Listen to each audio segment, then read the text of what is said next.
Let's get going. Thank you, Secretary Yellen, for appearing before this committee. I understand that it was 30 years ago this week that you were first nominated to a public sector role as a member of the Federal Reserve Board of Governors. It's a noteworthy record of service. I congratulate you, and I appreciate your willingness to answer our members' questions today.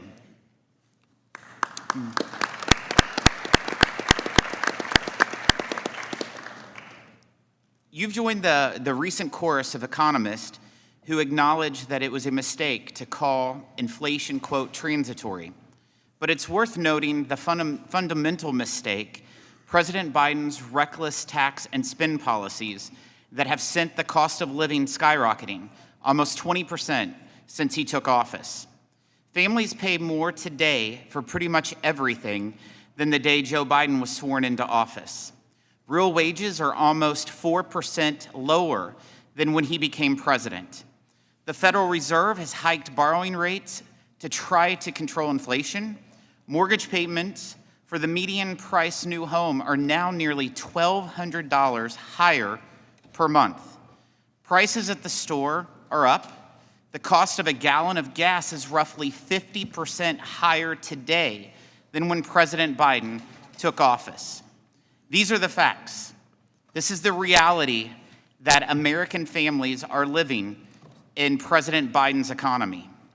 Instead of allowing families hit by these high prices to keep more of their hard-earned money, President Biden wants the highest tax increase on families and small businesses in American history. Last week, President Biden called for the Trump tax cuts to expire, promising, quote, "If I'm reelected, it's going to stay expired." So President Biden's plan is for the average family of four making $75,000 to pay an extra $1,500 to the IRS each year. President Biden's promise is that the child tax credit will be slashed in half. President Biden's promise is that small businesses will face a 43.4% tax rate. This will all happen when the Trump tax cuts all expire under his watch. Basic facts. President Biden's promise is that family farms will be forced to sell off to big corporations to pay the death tax. In his latest budget, President Biden continues breaking his promise to not raise taxes on families making less than $400,000. Under the president's plan, seniors will see more of their life savings captured by the federal government. Small businesses will be taxed on their sweat equity and face tax rates approaching 50%. Energy producers will pay more, weakening America's energy independence. Madam Secretary, your own department's data shows that millions of Americans earning less than $400,000 will end up paying a portion of your proposed business tax increases. That's on top of the new audits that will be coming from the IRS, which you conceded in this committee last year. Over 90% of those audits will fall on middle-class earners and small businesses. To add insult to injury, under one-party rule, Democrats spent billions of taxpayer dollars on welfare for the wealthy and well-connected. They gave the wealthy tax credits for leasing or buying luxury electric vehicles, while working families got higher prices from the so-called Inflation Reduction Act. Under that same law, the Biden administration is sending billions of taxpayer dollars to Chinese companies tied to their communist government, all in the name of climate change. China is an adversarial nation spreading its influence around the world at the expense of American workers and producers. America should be standing up to China's unfair practices, not using tax dollars to make us even more dependent on China. The record of the 2017 Trump tax cuts could not be more different than the policies of this administration. The Congressional Budget Office found that after the law went into effect, The share of taxes paid by the top 1% of households increased, while the burden falling on lower income earners decreased. Real median household income increased by $5,000, a bigger gain than the prior 8 years combined. The officially reported poverty rate dropped to its lowest level in U.S. history, and Black and Hispanic unemployment reached historic lows. We reversed the decades-long trend of American companies picking up and moving their jobs, factories, and money overseas. Beyond our borders, the Biden administration has adopted a posture of surrender and retreat. The OECD global tax deal the administration is trying to negotiate would surrender America's tax revenue and jobs to foreign countries. Congress writes the laws, not bureaucrats negotiating behind closed doors. This deal has no path forward in this Congress. I hope today we can get some answers on why President Biden insists on tax hikes for working families, while the wealthy and well-connected receive cash handouts for their Green New Deal spending. Thank you for appearing today, and I look forward to our testimony. I now recognize the Ranking Member Neal for his opening statement. Thanks, Mr. Chairman. Madam Secretary, we're honored to have you in our presence today. We also want to highlight what has been a remarkable career. Chairman of the Council of Economic Advisors, Chairman of the Federal Reserve Board, and a successor to Hamilton as Secretary of the Treasury. We're honored by your presence. Your team has been hard at work electrifying our nation, ushering in a new era at the IRS, and implementing Joe Biden's record-breaking economic agenda, all with the American people at the center of the work. Even the Wall Street Journal recently noted that our economy is the envy of the world. It's a well-deserved recognition for an administration that has created 15 million jobs, spurred a small business boom, and rebuilt an economy from the bottom up, the middle out, and breaking record after record. 4 years ago, this success was unimaginable, and it certainly was never guaranteed. Millions were without a job at no fault of their own. The grocery shelves were bare, and we had no answers for the mysterious virus taking the country by storm. And then President Joe Biden took office, returning our nation to one of science, sensibility, and for sure, stability. Starting with the American Rescue Plan and most recently with the Inflation Reduction Act, which came from this committee, Democrats' legislative successes have helped to transform the nation. We are bringing down health care and household energy costs. The clean energy economy has created over 270,000 jobs, and everywhere you travel, you can tell that infrastructure projects are underway across the country. Thanks to our multi-year investment, the Internal Revenue Service has had another outstanding filing season. I'm pleased with how in such a short order, the agency has stood up to secure a way to file tax forms. I know many folks in the Commonwealth were able to use this program to ease their filing experience this year, including a state senator who mentioned it to me yesterday. And after years of underfunding at the hands of our Republican colleagues through their budget cuts, returns are being processed faster, more Americans are getting the service they deserve, and already $500 million in taxes owed from very wealthy people have been recovered. Looking ahead, the President's budget supercharges this progress and will finish the job for our people. The President's budget ensures that they have the supports necessary to not only fully participate in our workforce, but also to raise families and care for loved ones as we witness wages going up, and the responsibility that we have to hold the well-connected accountable. Amid all of this success, our colleagues on the other side have had difficulties trying to use their gavels for the work of the American people. The amount of time that has been wasted in this Congress on chaos, conspiracies, impeachments, and we have been fielding questions about this expiration of their tax scam for next year. There are still over 8 months left in this Congress and many more until these provisions expire, but it seems as though legislative opportunity is well already being considered by the Congress. I've seen their former leader calling for the devaluation of the dollar, stunting, and even in some cases repealing much of our legislative progress in the name of politics. It is deeply unpopular, and it puts the health of our economy and countless paychecks on the line. While we expand what's possible and build the economy of the future, our colleagues plot the next round of trickle-down economics with another round of tax cuts for the wealthy.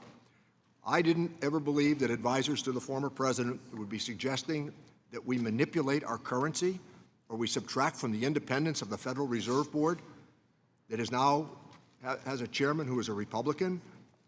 This is unheard of, that these sorts of our economy would be jousted with in the coming months. I've said it before, and let me say it once more. The majority is a threat to the health and economic security of our American people. Time to get past the chaos, time to get past the conspiracies, and get on with our work. We look forward to hearing you as you set the record straight, and pleased that you are joining us again. Let me yield back the balance of my time. Thank you, Ranking Member Neal. Today's sole witness is United States Secretary of the Treasury, Ms. Janet Yellen. The committee has received your written testimony, and it will be made part of the formal hearing record. Secretary Yellen, you may begin when you are ready. Thank you, Chairman Smith, Ranking Member Neal, and members of the committee. Thank you for the invitation to testify. The Biden administration has driven an historic economic recovery over the past 3 years. GDP growth has been strong, growing 3% over the past 4 quarters. Inflation has decreased significantly since its peak, though we have more work to do. The labor market is also remarkably healthy, with the unemployment rate below 4% for the longest stretch in over 50 years. Real wages and household median wealth have increased since before the pandemic, and families are putting their additional income and accumulated savings back into the economy. Consumer sentiment is up 21% from 1 year ago. President Biden and I are taking additional actions to bring down the costs of key household expenses like energy, prescription drugs, and housing. We're also focused on expanding our economy's capacity to create good jobs while reducing the deficit. As we implement the bipartisan infrastructure law, the CHIPS and Science Act, and the Inflation Reduction Act, we're creating economic opportunity for Americans across the country, including those without college degrees and in communities that had historically been overlooked or left behind. Companies have announced over $675 billion in clean energy and manufacturing investments since the start of this administration, some of which I've gotten the opportunity to see firsthand. The modernization of the Internal Revenue Service, made possible by the IRA and discretionary appropriations, has enabled us to combat tax evasion by the wealthiest Americans that costs our country over $150 billion a year. And it's made it easier for taxpayers to file their taxes and get the credits they're owed. We met or exceeded all the goals we set out for this filing season, including reaching an 88% level of service, saving taxpayers over 1.4 million hours of hold time, and providing an additional 11,000 hours of in-person assistance compared to last year. We also successfully launched the Direct File pilot program, an easy, free, and secure way to file taxes on a computer or mobile device with over 140,000 accepted returns in the first year. The President's budget proposes additional investments to lower costs for workers and families and strengthen our economy while reducing the deficit, including making permanent the expansion of tax credits for health insurance premiums enacted in the American Rescue Plan and extended in the IRA, and expanding the Earned Income Tax Credit, Child Tax Credit, and Low-Income Housing Tax Credit. These proposals would help make health care more affordable, reduce child poverty, and give working families more breathing room in their household budgets. We can make these investments while reducing the deficit by $3 trillion over a decade through a combination of smart savings and tax proposals. President Biden and I have proposed implementing a billionaire minimum tax so that the top 0.01% pay their fair share, raising the tax on corporate stock buybacks to encourage businesses to reinvest profits in their workers and grow their companies, and closing estate and gift tax loopholes that allow wealthy Americans to pay less than they would otherwise owe. As a whole, the president's budget will enable us to address costs that families face right now and to bolster our country's economic strength for the years ahead. I'll now be happy to take your questions. Thank you. We'll now proceed to the question and answer session. Madam Secretary, in all four of President Biden's budgets, he plans to hit middle-class families with a multi-trillion-dollar tax increase starting in 2026. He has promised to let the Trump tax cuts expire. Isn't it true that President Biden is promising a $1,500 tax hike on a family of four earning less than $75,000 by that action? The president has been very clear that no family earning less than $400,000 will face a tax hike. He's not proposed such a thing since he took office, and he's not proposing to allow that to happen when parts of TCJA expire. So when you testified at the Finance Committee last month, you said, quote, "The president does not have a plan to address the coming tax hikes." That was at the Senate Finance Committee last month. Isn't it true that without a plan, the president would slash the child tax credit in half, which means parents lose $1,000 from their pocketbooks for each child each year? The president has principles that will guide his negotiations with Congress over how to handle this.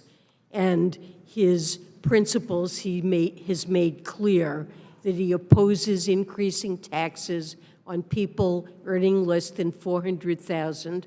He supports cutting taxes for working people and families with children to give them more breathing room. Madam Secretary, does that mean that he will support the child tax credit to be made permanent at $2,000 that was put in the Trump tax cuts? Would the president support that? Because that affects working families.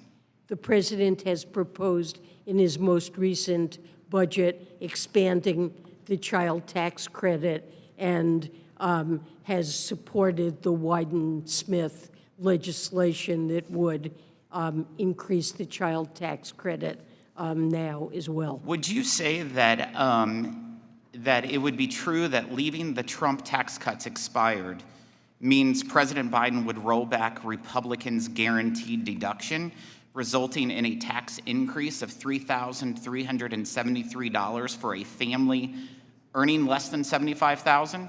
What I said, what the president has clearly articulated, is that no family earning under $400,000 will see their taxes go up in any set of proposals that the president is willing to So I appreciate to. that. We have looked at every budget that has been presented, and you have called for the expiration of the 2017 tax cuts. But there is no plan, as you testified before the Senate Finance Committee, saying that the president has no plan in regards to how to make sure there's no tax increases less than $400,000. I would love and welcome, and I think the American people would welcome, a plan from the president. In fact, he loves to interject in all kinds of policies. I would think he would want to there. In testimony before the committee, former Senator Phil Gramm called the Biden administration's decision to cut out Congress and unilaterally negotiate a tax deal with bureaucrats in Europe, quote, "the greatest abuse of the Constitution of the United States, close quote, was Senator Phil Graham's comment when he testified here. Each of the Biden administration's failures at the OECD can be traced to its decision to act unilaterally and without Congress. Will you commit to reject any OECD profit reallocation plan that disproportionately impacts American companies or allow U.S. tax revenues to be stolen away by foreign governments? Well, let me say that the administration, the Biden administration, has worked very closely with Congress to inform and get input on Congress's priorities to guide these negotiations over the last 3.5 years, and will continue to do that. And I strongly believe that the Pillar 2 agreement that's been reached is very much in support of goals that are good for this country. The United States has been the only country until this agreement was signed to impose a tax on the overseas profits of its multinationals. And what this agreement secured is that all countries now will tax the profits of their multinational companies, which creates a level playing field for American companies and will stop the race to the bottom. And the United States will benefit by adopting the minimum tax that's consistent with So, the Secretary Pillar 2 Yellen, agreement. the communication from the very first time we ever had a conversation, I raised the issue, for example, of the research and development tax credit not being accounted for during OECD, but direct government subsidies of the Chinese Communist Party gets much more credit than our research and development tax credit. You said that you've worked with Congress. We've been raising that from day one. We've been providing how detrimental that would be to U.S. companies by empowering the Chinese, which you have visited that country several times in your tenure, which has empowered them, but you've done nothing in regards to that. I'm sorry, but we have. What have you done? We are negotiating with other countries right now to try to get favorable treatment for the R&D tax credit, and I'm hopeful that these negotiations will be successful. And I would point out that other tax credits, including the green tax credits and credits affecting the low-income housing tax credit, have been codified as continuing under Pillar 2. So I'll just reiterate again our concern with almost $200 billion leaving American companies and going to foreign nations under the plan that this administration negotiated with Europeans, that we are adamantly opposed to that. The Democrats' so-called Inflation Reduction Act that was supposed to prevent electric vehicle tax credits from going to foreign entities of concern in China and adversarial nations, but Treasury has created multiple loopholes that will send American taxpayer dollars to Chinese billionaires and Chinese manufacturers. Isn't it true that the foreign entity of concern rules written by your Treasury Department are more China favorable than the same foreign entity of concern standards from Biden's Commerce Department for semiconductors? I believe that they're similar. These are very strong restrictions that, beginning this year and then continuing next year, preclude companies from receiving the $7,500 credit if this year they contain battery components that are have originated in a foreign entity of concern. And next year it will affect critical minerals in processing. We've worked very closely with the Department of Energy and the Department of Commerce. It has been an interagency work to formulate these FIAC rules in a way that will certainly restrict China from profiting from the tax credit. I think it's pretty clear that Treasury's version of these rules would allow Chinese billionaires to receive hundreds of millions of taxpayer dollars, as confirmed by the nonpartisan Joint Committee on Taxation. So in response to this committee, we recently passed the End Chinese Dominance of Electric Vehicles in America Act, led by Congresswoman Carol Miller, which would close those egregious loopholes and protect the American taxpayer. Treasury must do a better job of pushing back against our foreign adversaries. I now recognize the ranking member for questions. Thanks, Mr. Chairman. Great job on China. You were firm, you were very strong, very assertive. The IRA has worked.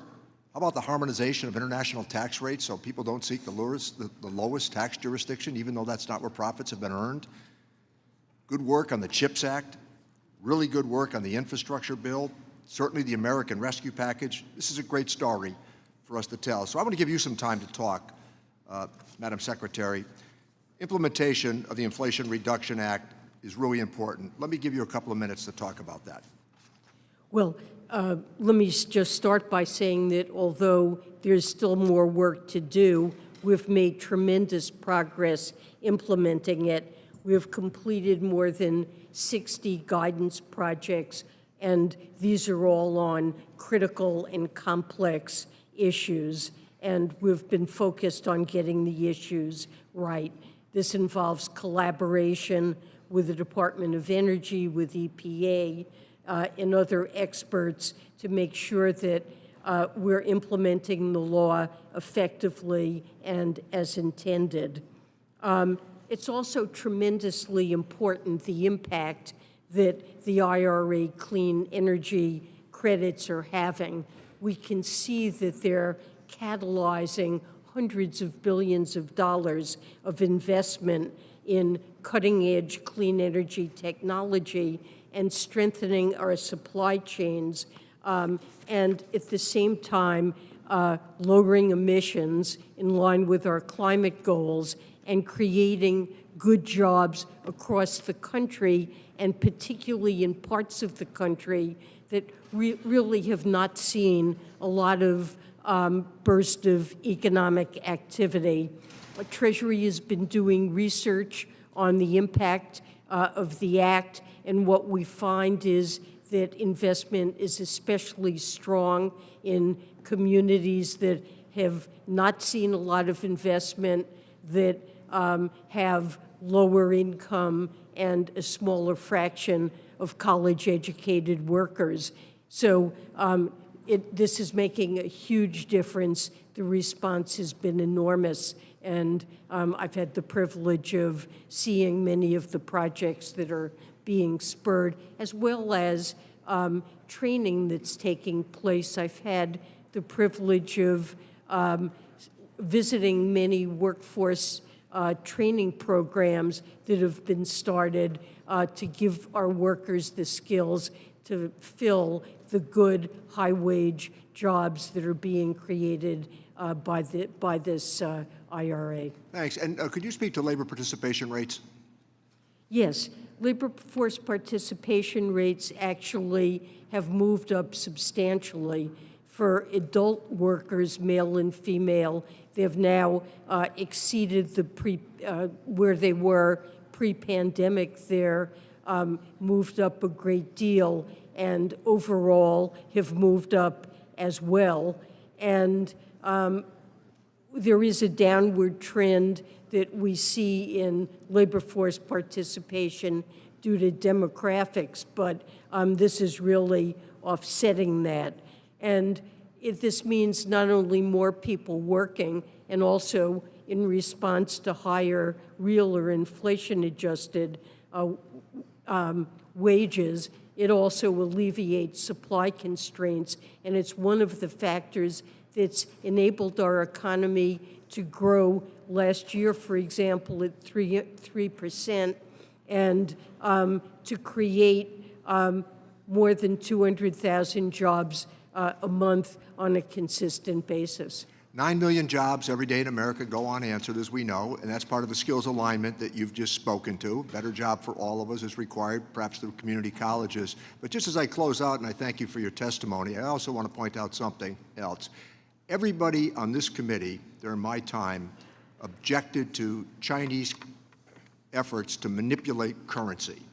So hearing now that the former administration is talking about the idea that they might manipulate currency, they might threaten the independence of the Federal Reserve Board. I never thought the day would come when it would be Democrats standing up for the independence of the Federal Reserve Board before our Republican colleagues. And consistently, both parties stood up against Chinese currency manipulation, and you were a very remarkable part of that. So we thank you for your testimony. Delighted you're here. Thank you so much. Thank you. I now recognize the Vice Chairman of the committee, Mr. Buchanan. Thank you, Mr. Chairman, and thank you, Madam Secretary, for being here. We appreciate your service. A lot of us have had an opportunity to work with you over the years. I want to touch on two things and have a little bit of a conversation. IMF came out a couple of days ago with a report. They're very concerned about where we're at financially. My background before I got here, 30 years in business, a lot of entities, basically hundreds and hundreds of balance sheets and income statements. I'm very concerned as well, because at some point, 49 out of 50 governors have to balance the budget. You can't continue down this road. Now, they're concerned because our deficit this year went from 1.4 trillion last year to 1.7.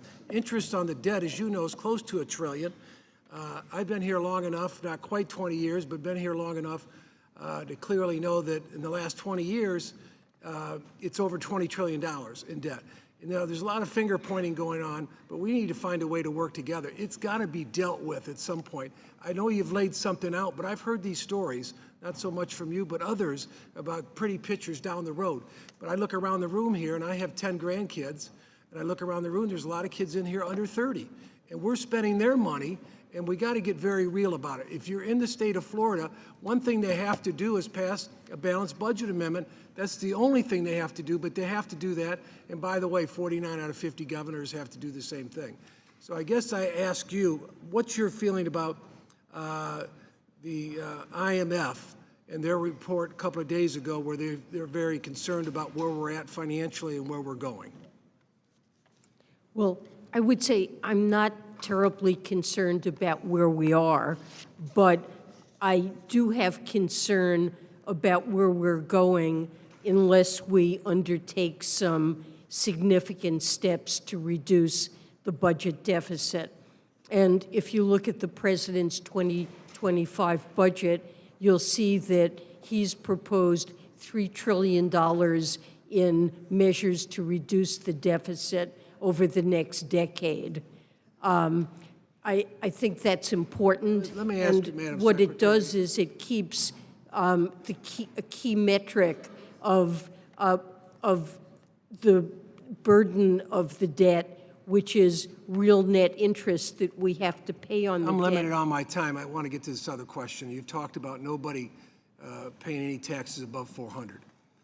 I was chairman of the Florida Chamber, 130,000 businesses in the chamber, and I'd say 95% were pass-through entities. You're talking about letting that sunset. So what that means, so you understand, if someone's got 200-300 employees or 50 employees, you could very well be at 53%, 54% taxes all in, because the pass-through rate would go back to 39.6. There's a 3.2, and then if you look at states, I hate to say it, California and New York and some of the other states, are great states, but they have another 10, 15% tax on top of it. So pass-through entities could very well, and then you're looking to get rid of 199A, could very well be north of 50%. And what's your thoughts on that? Well, the president is committed to ensuring that no family, including those with pass-through businesses making under $400,000, would see their tax increase. But he does believe, for the sake of tax fairness, that it is appropriate for wealthy individuals and corporations to pay more. I've been in the real world in terms of building businesses and everything else. You might have 60, 80, 90 employees, you make 600, but then you got to give up half of it or a good portion of it. Just 400 is nothing if you're trying to build a business, small and large. I'm not talking about large corporations, I'm talking about small business. And it'll be a huge burden on these entities, from that standpoint. So I'm just telling you, if I look across Florida, a lot of these small and medium-sized businesses, yeah, they do make 600, but they don't take home 600. They take home 100, 150, 200. They leave the capital in there to grow and build their business. That's the reality about where that's at. What's your thoughts? Well, as I said, I think the president feels it is important to tax those who are earning very high incomes at higher rates. One big thing is 199A. Where are you at on that in terms of whether you're going to let that sunset 199A is at 20% for a pass-through entity? I'm not sure. I need to get back to you on that. Yeah, well, let me know because that's very critically important. We went for corporate rates 35 to 21, but you can't have pass-through rates at 40%. It makes no sense because everybody's going to move to a C Corp. With that, I yield back. Mr. Doggett is recognized. Thank you so much for your testimony today about a budget that demonstrates we can put our country on sound financial footing, reduce our deficit, and make some new investments so long as we demand that the well-connected and large corporations pay their fair share and that we begin to close some of the loopholes in a tax code that's so full of holes it looks like Swiss cheese. In contrast, what the chairman has been urging the Biden administration to do is to embrace an extension of all of the very inequitable Trump tax breaks that I've seen estimates would cost $3.5 trillion in additional debt. At the same time that they express all this concern about the debt, they seem to be about building more of that debt. I appreciate the fact that the president and you certainly understand the ramifications of that. They also spend a lot of time defending corporations that like to hide their profits on American sales in foreign tax havens. And I appreciate the leadership that you have shown the world at OECD and elsewhere to stop this race to the bottom. Why is it important that the United States implement fully the agreement that the European countries are already implementing to stop this global race to the bottom in corporate taxation? Well, thank you. I believe that this race to the bottom in corporate tax rates took place over decades around the world. One jurisdiction competing with others to attract investment, and the only beneficiaries from that were really the companies themselves. Workers in all the countries where this was taking place ended up bearing more of the tax burden, and countries found it increasingly difficult to tax corporations to raise the funding that we need to support middle-class families and to invest in our country. And so stopping the race to the bottom means multinationals based in every country around the world will all face the same minimum tax. Some countries will charge more than the minimum tax we've proposed. I believe that the United States can, given the environment for business in our country, we can afford to do that, and we've proposed a minimum rate of 21%. Also, that would be in line with our proposal for the corporate alternative minimum tax. As you know, some of the Republicans that really don't believe in taxing corporations at all have said, well, if you go above 15%, which they don't support either, and you go to a higher level, that this will reduce American competitiveness. How is it that our corporations, our multinationals, would remain competitive if they pay a rate that on their foreign profits that's higher than 15%? Well, competitiveness really has to do with differentials in incentives across countries. And prior to Pillar 2, the United States was the only country that taxed the overseas earnings of its multinationals. We have the GILTI tax. It's a lower tax rate, and it's not country by country. but our companies did just fine with that. The rest of the world had nothing. Now the rest of the world will go to a country-by-country 15% minimum, which would leave the United States with the lowest rate, and we can, even if we go up to 21%, the differential is substantially smaller than it was before. Thank you.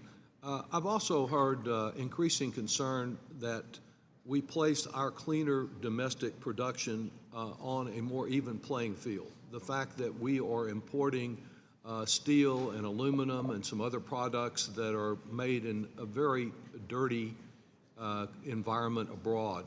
What do you think should be done about trying to see that American companies are competitive or not being subject to anti-competitive practices with this dirty production? Well, President Biden proposed, I believe last week or the week before, to actually raise tariffs on Chinese steel. Our firms are cleaner, and China in steel suffers from tremendous overcapacity, which leads it to really sell it on fairly low prices globally, and I think it's appropriate to do that. Thank you for your leadership. Mr. Kelly is recognized. Thank you, Mr. Chairman. And Secretary, thank you for being here again and for spending so much of your life in working in this body to try and make policy that actually makes sense. That's why I still keep trying to figure out Pillar 1 and Pillar 2. The possible loss for us of almost $200 billion. What's the offset for that? So how do we replace that lost revenue? How does that work into the whole idea of this? Well, that revenue estimate, you're referring to JCT, I believe, and that is an extreme negative case. They indicated in their analysis that the outcome overall is uncertain, and in the most likely cases, the outcome in terms of tax collections would be positive, not negative. Well, I know that's all debatable, and I keep wondering why in the world the United States is so hell-bent on giving up market to foreign countries and saying that this isn't the best interest globally of what we want to do. I'm more interested in a very strong United States that remains the strongest country on the face of the earth, that we don't have to depend on anybody else. Now, I understand that the U.S. is going to be presented an agreement on Pillar 1 to sign in the next 2 months. So is Treasury commit to work with Congress before signing the OECD Pillar 1 agreement? We've been in touch with Congress throughout this process. One of the things we heard from Congress on Pillar 1 is that there needed to be an opportunity for public comment. We heard that certainty around what's called Amount B that has to do with transfer pricing is very important to members of Congress, and it's something where we need to make sure we get firm commitments from other countries. We also heard from Congress that getting a very clear definition of digital service taxes, what they are and what is ruled out, all this is very important, and we agree, and those are our red lines, and it's what we're negotiating for in the final months of negotiations on Pillar 1. And I agree with you on everything you've said, that on its best day, this whole scenario, what we're going through can be considered unbelievably complicated, and how at the end of the day, it is in the best interest of the United States. I've always thought that, we seem to be getting into a push and pull on what constitutional authority lies with which body, and the idea that somehow Congress will be the afterthought in a process that absolutely it is supposed to control. So I'm really interested, as you go forward on this, the sharing of all that information. I just don't understand the negotiations were in a constitutional authority, and I know you can do certain things, and there's other things that you have to run through the Congress. My concern is that the Congress seems to be an afterthought now and not the main consideration when we do these negotiations. And it's like, well, this is what you gave us some authority to do, so we're going to head and do it.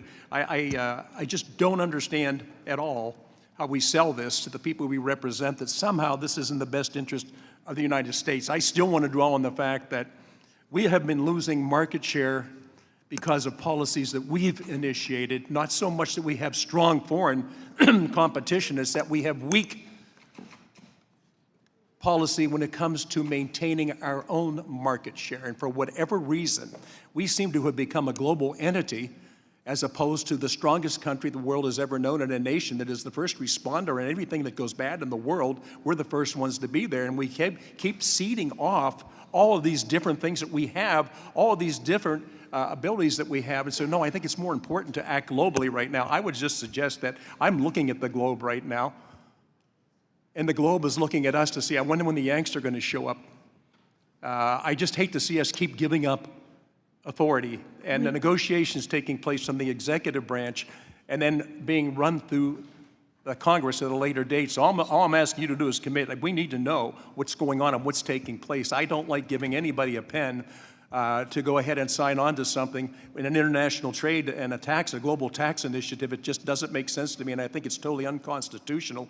And in fact, it's just not the right way to do things. We have consulted with Congress throughout over the last 3.5 years. Yeah. Well, I appreciate what you're saying. Would need to be It depends how, legislative. Ms. Yellen, excuse me, just to reclaim my time's up, but it depends on how you identify we've consulted with Congress. I like to be consulted before something happens, not afterwards. It happens that you guys are willing to sign on. Well, listen, thank you for your service to the country. I think it's been incredible, and thank you for being with us today. Mr. Chairman, I yield back.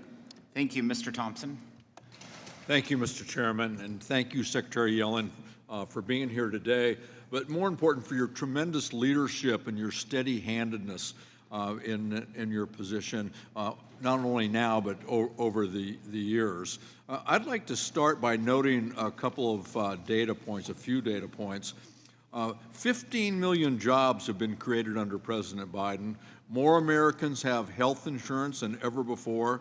Democrats expanded child tax credit, cut child poverty by over 40% and benefited over 35 million families. The IRS is holding wealthy tax cheats accountable and has already recovered over $500 million in taxes owed. Wages are outpacing inflation, and our economy is outperforming the rest of the advanced countries around the world. And Madam Secretary, you are in large part responsible for those successes, so thank you very much. And I'd like to start with a couple of things that you mentioned in your testimony.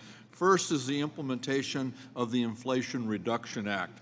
As you mentioned, there were a host of provisions in that bill designed to create jobs, boost renewable energy, and lower cost for consumers. Can you talk a little bit more about the implementation of the clean energy tax credits in that act? And are those incentives working? And what sort of investment are you seeing in renewable energy, manufacturing, jobs, et cetera? Thank you. First, thank you for your kind words. So we're working around the clock to write the regulations that will provide certainty to households and businesses around the credits. We are seeing the IRA clean energy credits catalyze investment in clean energy technologies. We're concerned about our supply chains, particularly being over-reliant on China for many aspects of our clean energy, whether it's solar panels or batteries. We want to make sure that we're strengthening our supply chain. At the same time, we're creating good jobs and lowering emissions. And we're seeing many good jobs, and the wage and apprentice requirements to receive that large bonus really ensure that the jobs that are being created are good jobs. We're seeing investments in many parts of the country, especially places that are in need, whether they're areas of the country that were dependent on fossil fuels and have seen coal mines or plants close, areas that just haven't benefited from very much investment. We're especially seeing good results there. And we're making sure that people know who can benefit from this law. It has unique features that nonprofits and state and local governments can actually benefit from this law through the direct pay feature. We're working hard to make sure that potential beneficiaries understand how this can positively affect them. Thank you very much. I'd also like to ask about 2025 and the upcoming expiration of the 2017 Republican tax bill. I appreciate the President reiterating that no one making under $400,000 a year will see a tax increase. One of the things that's been left out by my friends on the other side of the aisle in talking about this is that it wasn't paid for. Their bill was not paid for, and that by definition is inflationary. So in your view, what are some of the more responsible ways that we might offset the costs of any of the TCJA extensions? Well, the president has proposed a very large number of raisers in his budget, and all of them could be used for this purpose. He's proposed raising the stock buyback tax, raising the corporate alternative minimum tax, enacting Pillar 2, which would bring in substantial revenues, raising, we would propose to raise the corporate income tax to 28%, still a cut relative to pre-TCJA, but substantial revenues, a billionaire's tax that would ask those extremely high-income individuals, wealthy individuals, to pay something more in line with what nurses and firefighters pay in their taxes. And there are a wealth of ideas there on how we can finance Thank you, Madam this. Secretary. I yield back. Mr. Schweikert. Thank you, Mr. Chairman. Madam Secretary, first in this discussion conversation, my basic principle is at the scale we must borrow at, we want stability. We want liquidity. You know, we don't need any hiccups out there. And if some of this is a little off, you can pass me off to staff. But first I want to touch on cash balances. And part of this is there's a couple of reports out there that basically say statutory mechanics, when the current authority for borrowing starts to run out, we should be doing an operating cash balance of around $23 billion. That seems dramatically too low. In previous years, you would run, the Treasury would, like in 2023, $600 billion cash balance. That's right. Today, you're running over $900 billion. This is actually more of a mechanical, technical question. Do you need us, as the Ways and Means Committee, to update any statutory authorities or mechanics of what type of operating balance do you need to maximize stability? You saw the blip we had yesterday when you did your refunding announcements, and that was only what, a $41 billion tick up for that quarter. What do we do to maximize interest rate efficiency? Do you need any additional authorities? I don't think we need legislation. We have standing policy on operating cash balances, and I believe around 500 billion would be a normal level given the Well, volume but you've been running of our dramatically payments. higher than that traditional 500-600 billion. You know, I Well- think in the previous quarter you were running in the mid 800s. Now you're running over 900. I think it depends on what our flow of expenses are, can vary over time. And of course, it has ups and downs as we, tax collections are bunched around April 15th. But what caused our cash balances to run to exceptionally low levels in the past was the failure of Congress to raise the debt limit. Well, but where I was going with that is there's a analysis that the statutory authority actually requires you to go down to 23 billion. And that may be one of your legal team saying, okay, you have the authority to ignore that interpretation of the statute. So look, this is not a gotcha question. This is, I want to know what we can do to help maximize stability. I'd be glad to get back to you with details on that, but I would say during my time, the major threat I've seen to our cash balance is that when Congress fails to raise the debt the trigger ceiling dates. in a timely way, we have absolutely no alternative but to run down our cash balances. Otherwise, we would be unable to pay our bills. Understood. I have a whole chart on your extraordinary measures and what's in your balances. I was just sitting here playing and I have much smarter people on staff. Like your billionaire tax. Okay, great politics. Do I read it properly in your testimony? It's a 0.01%. Okay, fine. But that works out to, over the next 10 years, on an average of 0.143% of GDP. This year, our burn rate is close to 9.6% of GDP. My fear is the politics of theatrics and the actual math.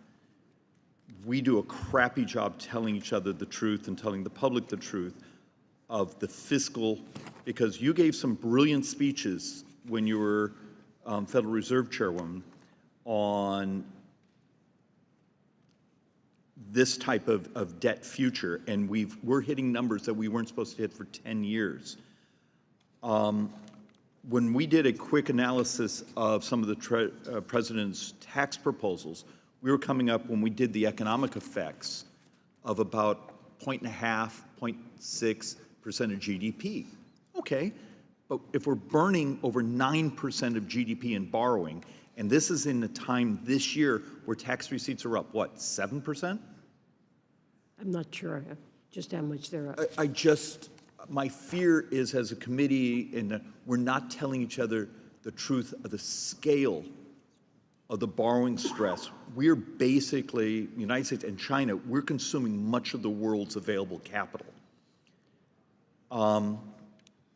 Really wish we could have a more adult conversation of the scale of, this is almost hitting a dystopian levels of numbers. And with that, Mr. Chairman, I yield back. Mr. Larson. Thank you, Mr. Chairman, and Madam Secretary, welcome to the committee. I want to associate myself with the remarks of Mr. Neal and saluting, I think, what every member on this committee knows, your remarkable and incredible tenure of service to this great nation of ours. We're blessed to have you with us today. We are also blessed to have with us today another great woman who's in the audience with us today, Elsie Pasquale, and I think every member of the committee would join with me in recognizing that she gets a direct shot to heaven. Elsie, welcome here to the committee. Madam Secretary, I want to commend the Biden administration. I think Mr. Thompson went through the lists of accomplishments, et cetera, but I especially want to focus on what you have repeatedly said, that the president, and he has been rock solid on this, has said that He's not going to raise taxes on anybody who's making under $400,000. And he's also been out there as a champion of both not only protecting but preserving Social Security. And again, and let's do the reality check here by saying that people making over $400,000 ought to be paying what people making $35,000, $50,000, $75,000, $100,000 are paying.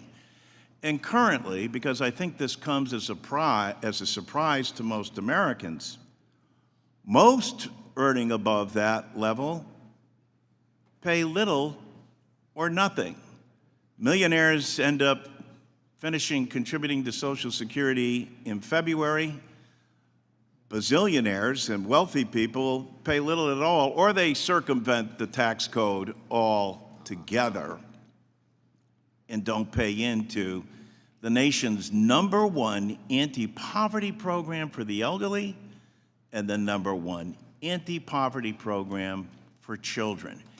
I commend President Biden for not only saying that we want to protect Social Security, but we want to expand its benefits, and we can do so by having all Americans pay their fair share. He couldn't have been clearer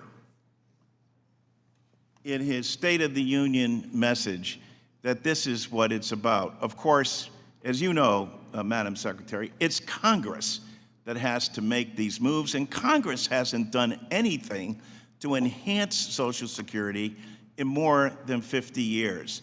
And talk about numbers, with 10,000 baby boomers a day becoming eligible for Social Security, it's long overdue that Congress take action. I applaud the President for doing so in such a straightforward, dramatic way and paying for it. So my brief question to you, Madam Secretary, could you discuss the importance of Social Security and why the President has adhered to making sure that we're not taxing people below $400,000? Happy to.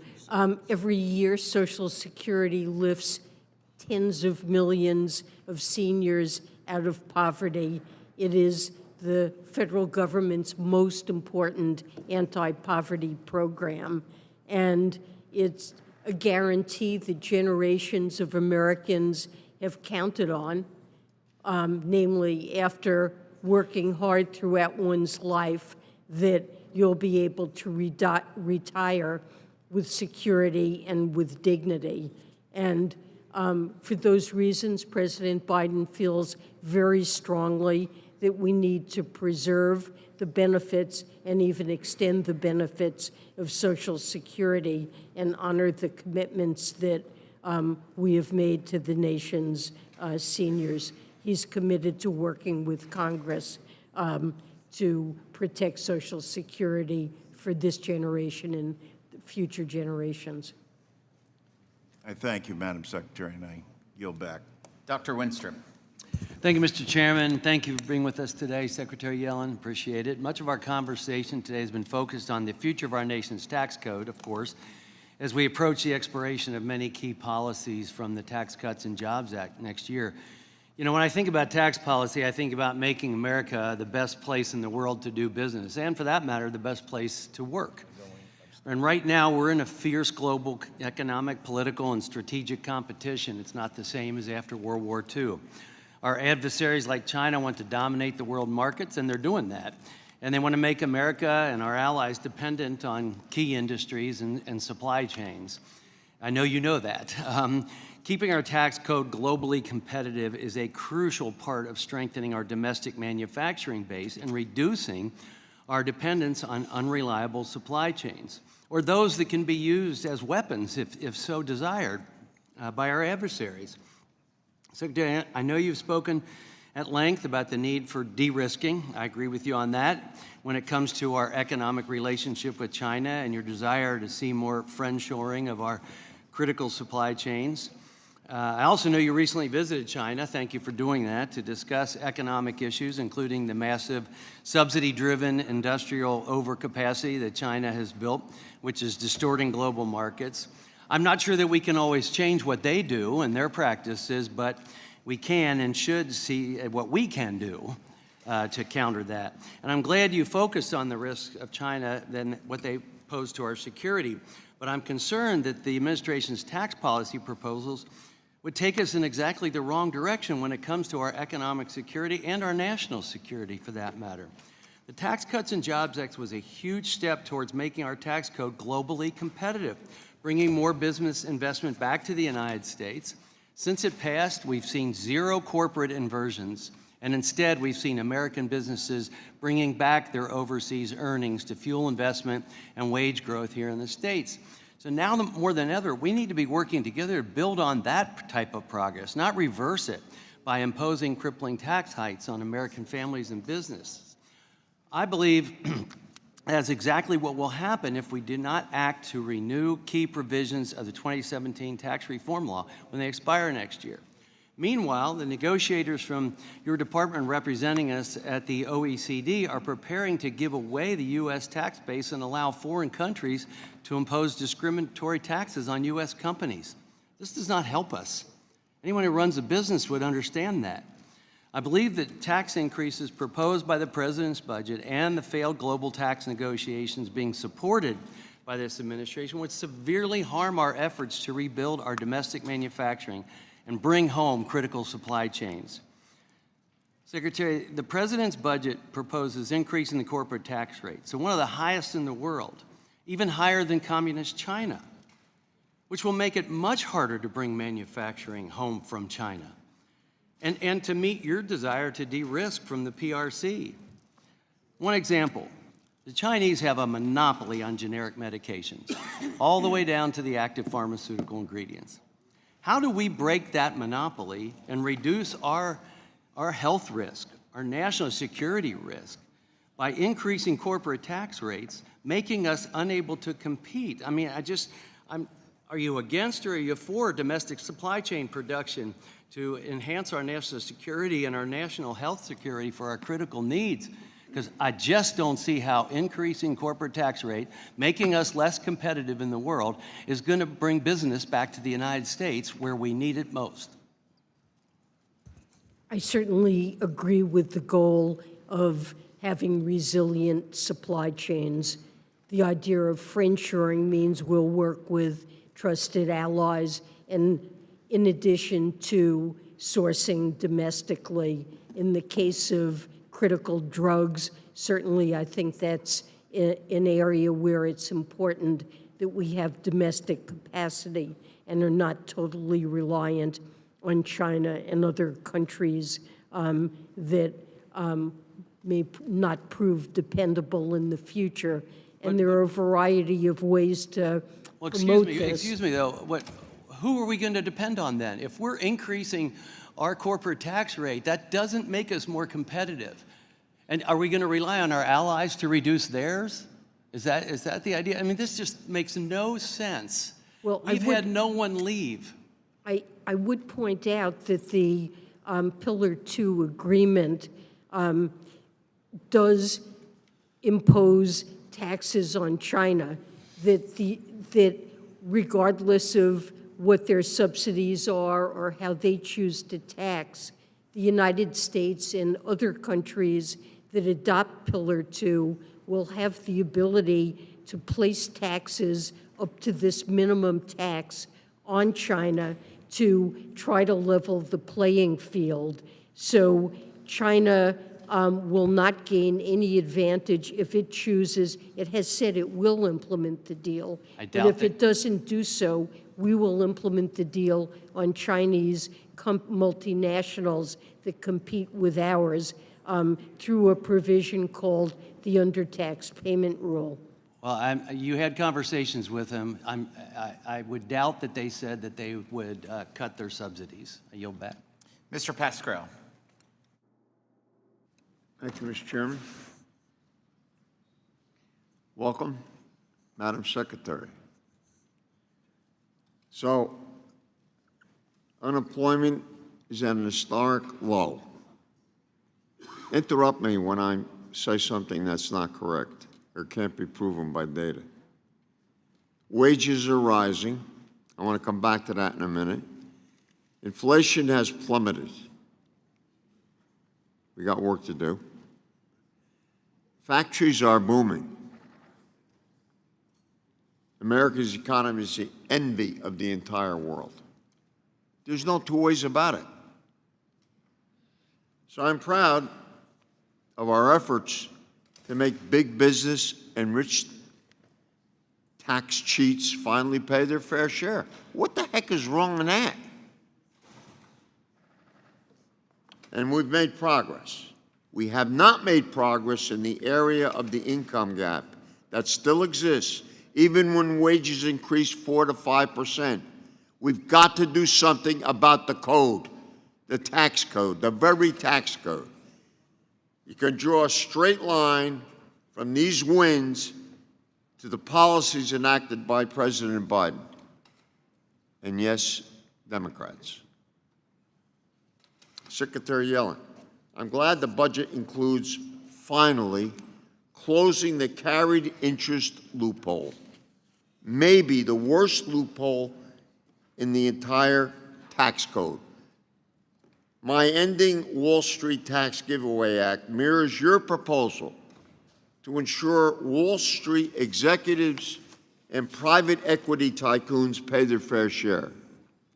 We came very close to closing that loophole, if you remember, in the Inflation Reduction Act. And I'm not giving up. Because if we don't do that, we continue to send the wrong message to taxpayers. You talk about competition, that's what we need. Madam Secretary, as the Congress continues to consider future tax legislation, can you commit to making carried interest fairness a top priority? Yes. Question 2. Earlier this year, the GAO released a report. I requested that report on ways to crack down on wealthy tax cheats. It found that good enforcement returns $12 for every dollar spent. Remember that report. But identifying high-dollar cheating is a big challenge. They got every trick and every lawyer in the trade. As rich tax cheats use sophisticated and brazen tactics to obscure their earnings. That's nothing new over the last 45 years. Madam Secretary, can you expand on plans to address gaps in the IRS hiring, training, and tech so that the agency has the tools to close the tax gap? The IRS is doing exactly that using the funding provided in the Inflation Reduction Act. Its budget was so limited after decades of cutting its budget as the economy grew that enforcement and the ability to hire competent tax lawyers, accountants, data scientists, and the like, that audit rates fell to exceptionally low levels on wealthy individuals, complex partnerships, and large corporations. And with the infusion of funds that the IRS has received, in addition to and importantly improving consumer service dramatically, it is going after all of those tax cheats who are responsible for what's estimated as a $7 trillion tax gap over the next decade. And it's had an early success in going after 1,000 individuals making more than $1 million who owed back taxes, it's already collected $500 million, but there's much further to go, and that's where the enforcement dollars are going. No increase, as I've promised and as the commissioner has promised, on households or small businesses earning under $400,000. It's all going to the areas that you named. Thank you, Madam Secretary. Welcome to the neighborhood, and I yield back. Dr. Ferguson. Thank you, Mr. Chairman. Madam Secretary, thank you for being here. I want to see if you can help me understand some math, if you don't mind. With OECD proposals, joint tax said that Pillar 2 is going to cost us $120 billion in tax revenue over a 10-year period, and OECD Pillar 1 would cost us $40 billion over 10 years. This is JCT, so this is, we have to use this. So you're looking at $160 billion, probably on the conservative side, of lost revenue coming into the Treasury because we're turning that revenue over to other countries. All right, if that is the case and we're going to lose that revenue, that's one thing. But I can just point to 2 Georgia companies that will tell you that their analysis of Pillar 1 will cost them combined about $1 billion in sales.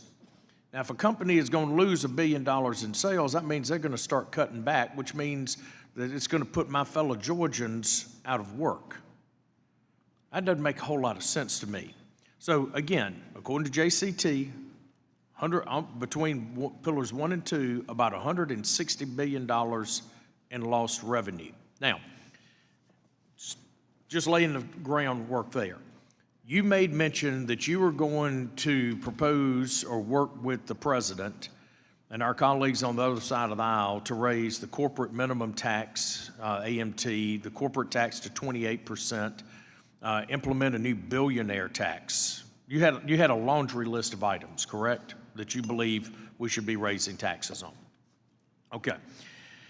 So let me ask you something. If a company owes the Treasury $200 million in taxes, and you would like to collect those taxes to help with deficit or spending, correct? But then they can turn around and write off all of that by buying green energy tax credits. How much of that money then of that $200 million is going to come into the Treasury?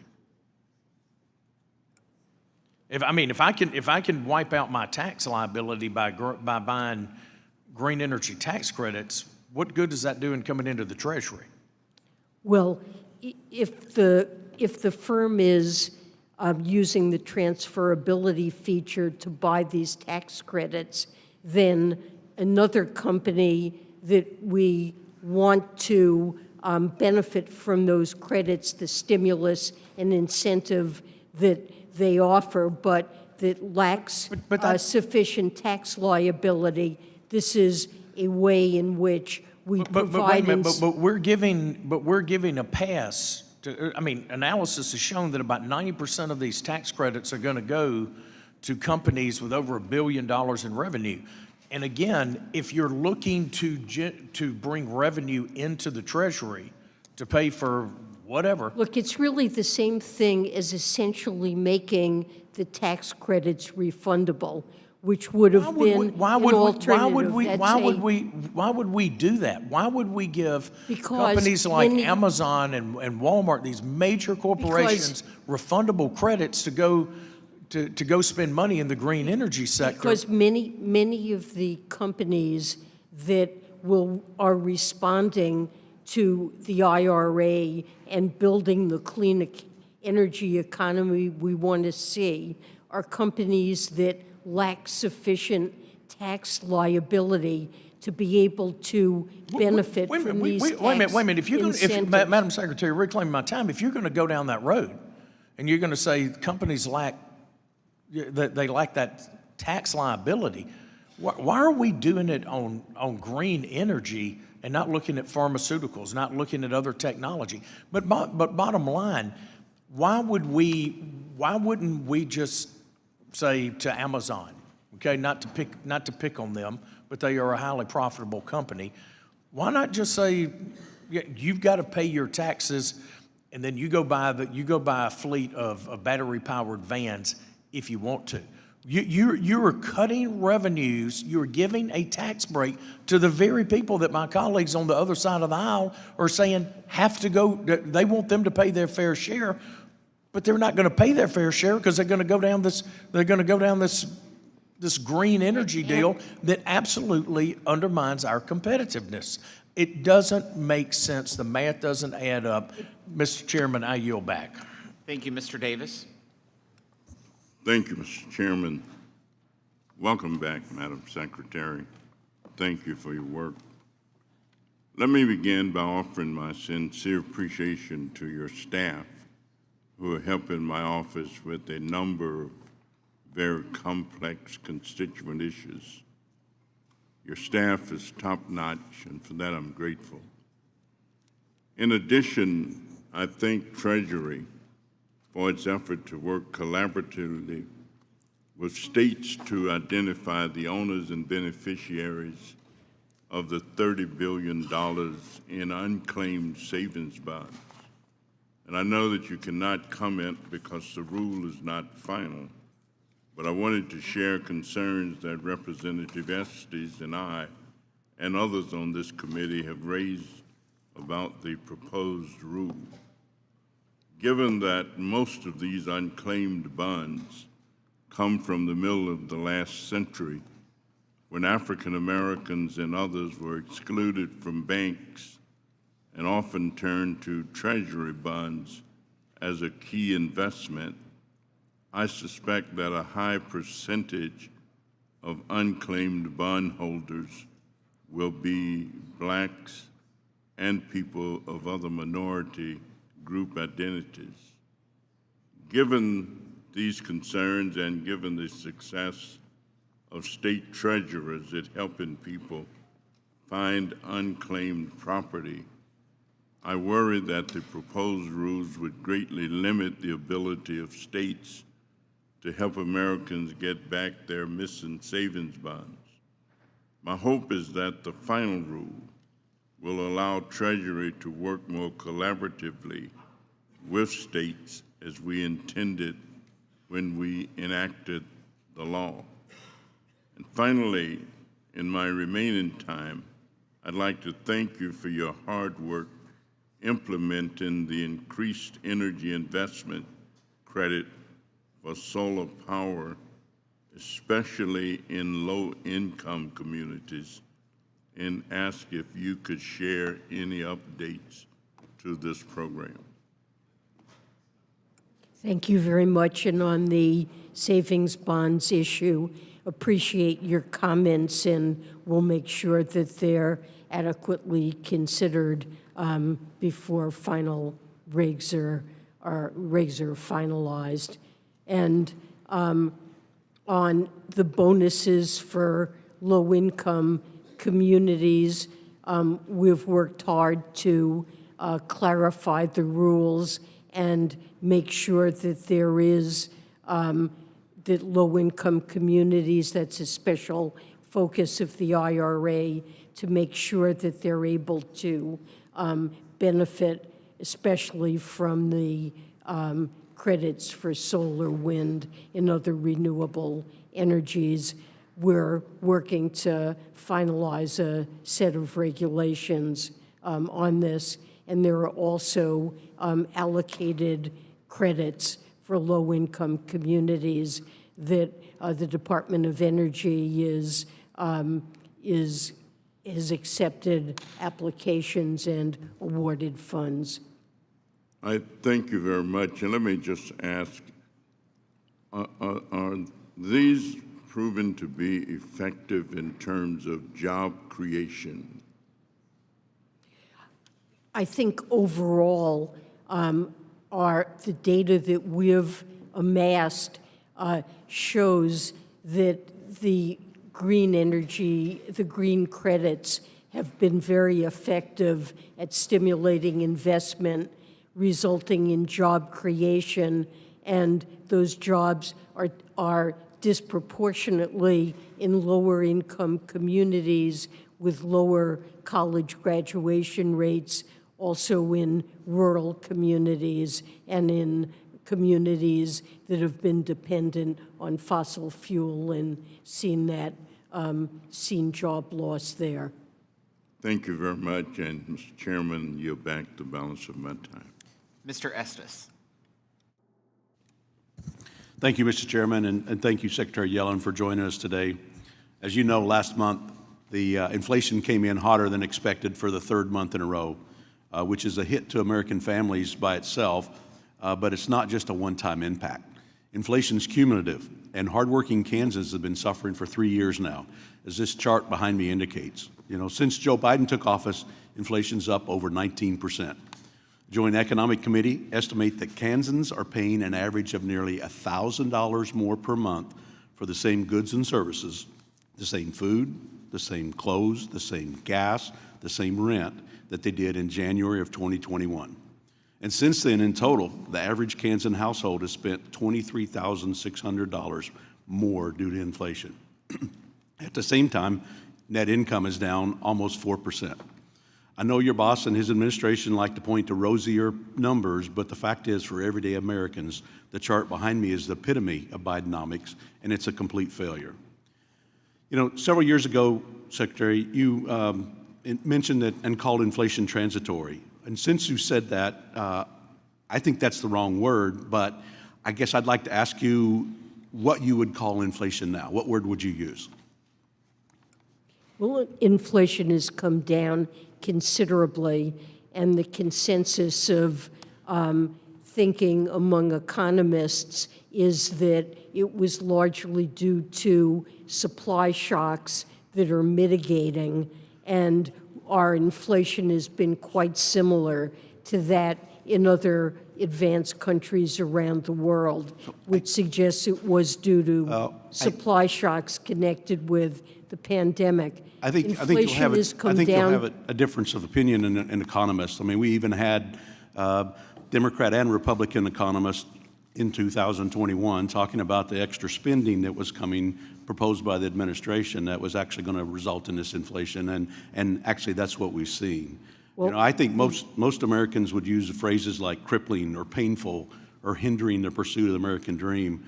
In fact, my constituents tell me about the challenges they face when they fill up their cars or buy their groceries or pay the rent or mortgage.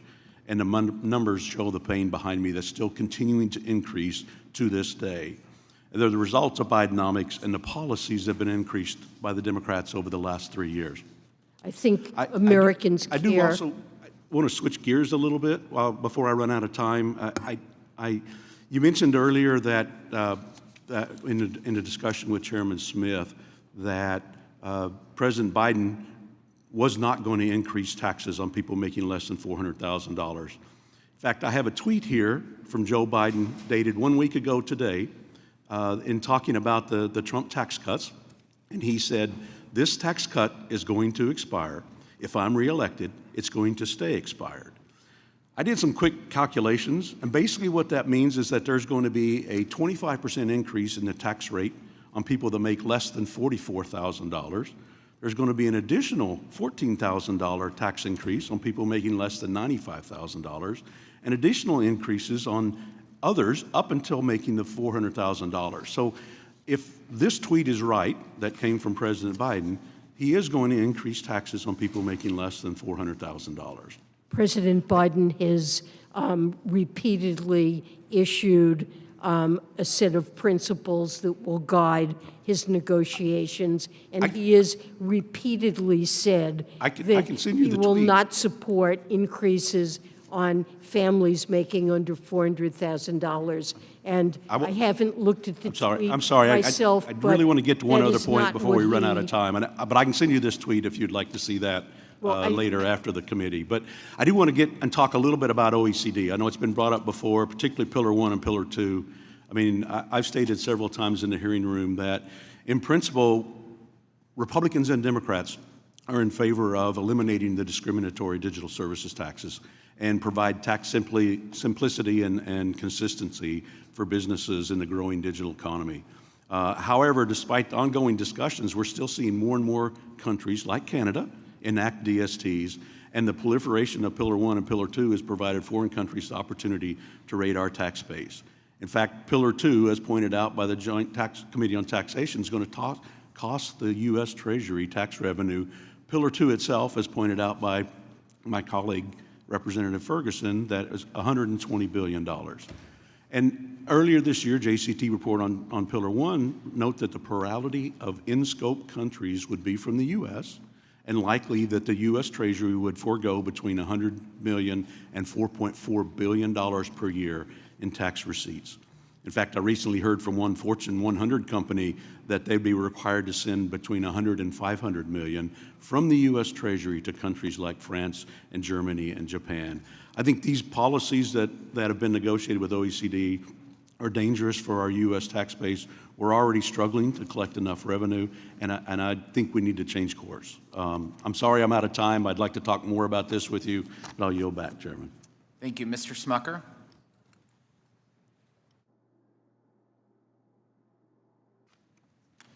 Thank you, Mr. Chairman. Good afternoon, Secretary. I'm over on this side. There we go. Fooled me, too. I'd like to just clarify with you for those listeners watching this today the impact of your budget on the debt. Can you tell me the current level of our debt? What's the current debt amount?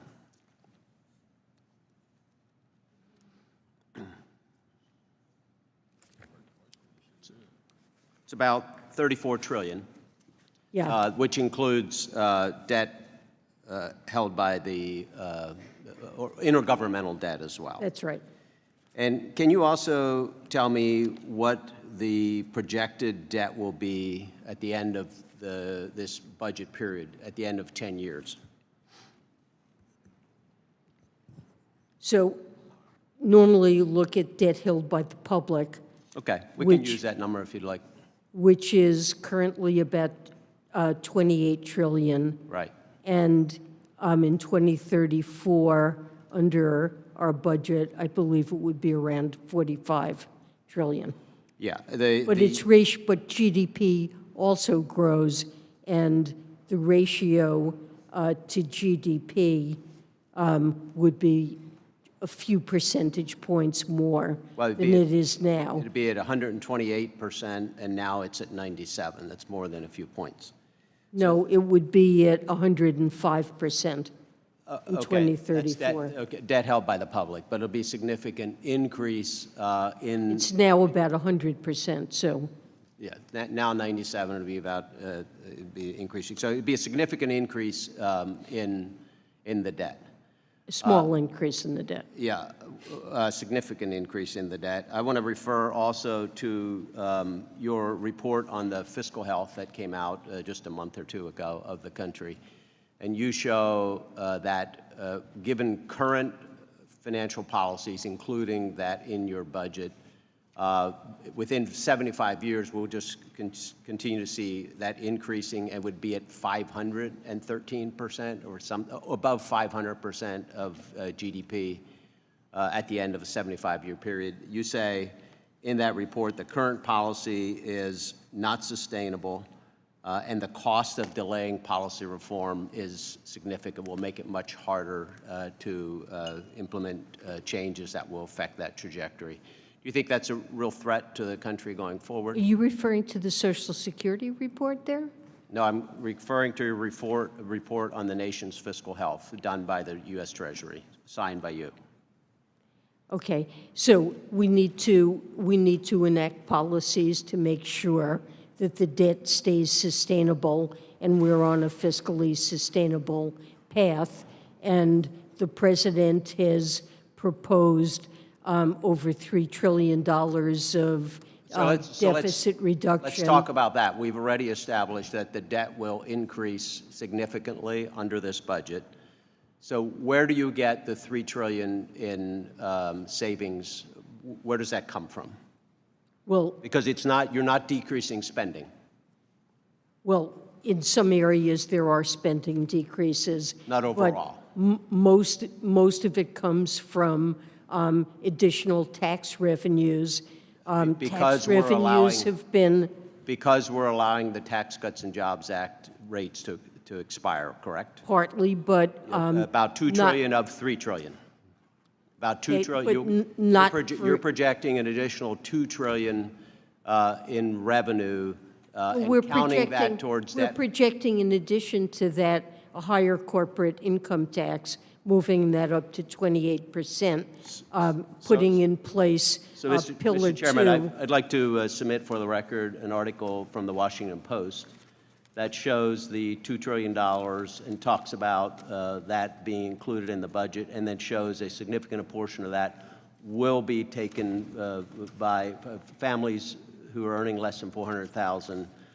He's explicitly, objection. he's So ordered. explicitly said that he will not agree to raise taxes for people making under $400,000. So I think it's more important. And that is not any proposal of his. He's not said So I he think would it's- allow everything to expire. I think it's more important That to is look just at, wrong. I think it's more important to look at what he's proposed rather than what he said. And very clearly, the $3 trillion in revenue or in reduction, what you're calling a reduction in debt includes a significant amount coming from families who are earning under $400,000 per year. Well, that will have to Make be that for the paid record. for. Thank you. Ms. Sanchez. Thank you, Mr. Chairman. And Secretary Yellen, it's always an honor to have you here. I want to thank you for your testimony and for taking the time to answer our questions today. With you at the helm, Treasury has helped the Biden administration rebuild and strengthen our economy for the benefit of American workers and families. Together, we've made real progress in terms of lowering costs for American families, from childcare to healthcare to housing, not to mention creating 15 million jobs on President Biden's watch. The president's latest budget shows that this administration is committed to building out a fairer, more level playing field in our tax code. We need to recalibrate our nation's tax system to drive benefits towards working families who need them most, instead of the wealthy who benefited for the most part under the TCJA. I want to hone in on a small but very powerful way that Treasury recently helped families navigate our tax system. This tax filing season, the IRS launched a key cost-saving tool with Inflation Reduction Act funding. For the first time, certain eligible taxpayers could choose to file their returns online directly with the IRS for free. More than 33,000 Californians opted into that pilot program, and it's pretty clear that Americans are hungry for an efficient, free, and direct filing option with the IRS.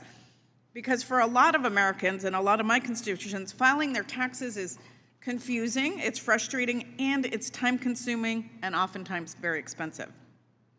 Not everybody has the time or the disposable income to work with a paid tax preparer. And I think that all of our constituents can benefit greatly from a free and easy-to-use tool that helps them file accurate returns, but more importantly, make sure that they aren't leaving tax credits on the table. Secretary Yellen, I understand that the initial direct file pilot was limited in scope, and I can understand how when you've got a pilot project, keeping it small and nimble would allow the IRS to carefully track uptake as well as the participant feedback. What has Treasury been hearing from taxpayers who actually took the opportunity to file their taxes online for free and directly with the IRS? So what I can tell you today, we haven't completely analyzed the information, is that the pilot was very successful. There was increasing interest from taxpayers during the 5-week interval it was available, and taxpayers shared that they found direct file easy to use, completed the process in about an hour, and on average, taxpayers have been spending an average of 13 hours and $270 preparing their taxes each year. So the preliminary evidence suggests that this has been a very successful experiment. It warms my heart to hear that. Can you talk to how the direct file can help families understand their eligibility for and their ability to claim certain tax credits like the child tax credit or the earned income tax credit?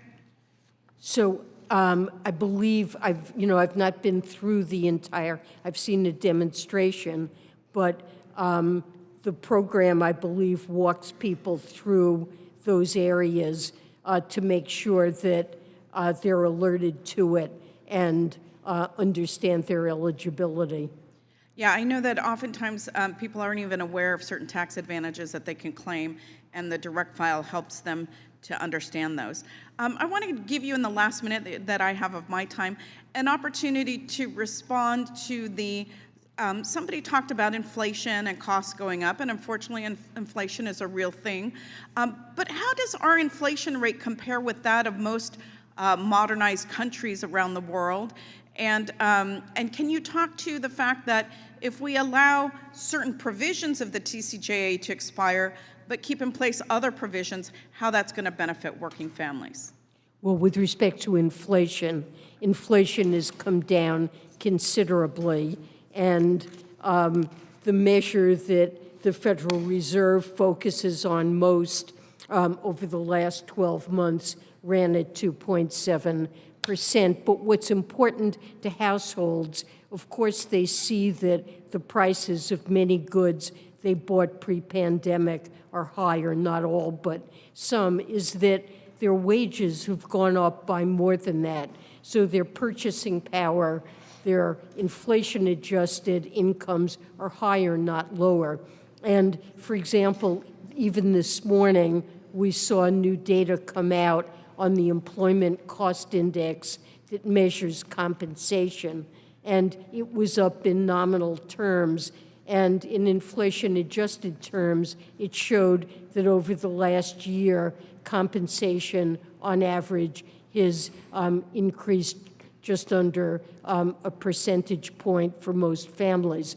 So people generally are better off in spite of the price increases, but we know we have more work to do, and President Biden is very focused on areas where he can lower costs, whether it's healthcare premiums, household energy expenses that will come down as because of the Inflation Reduction Act, drug prices, and the like.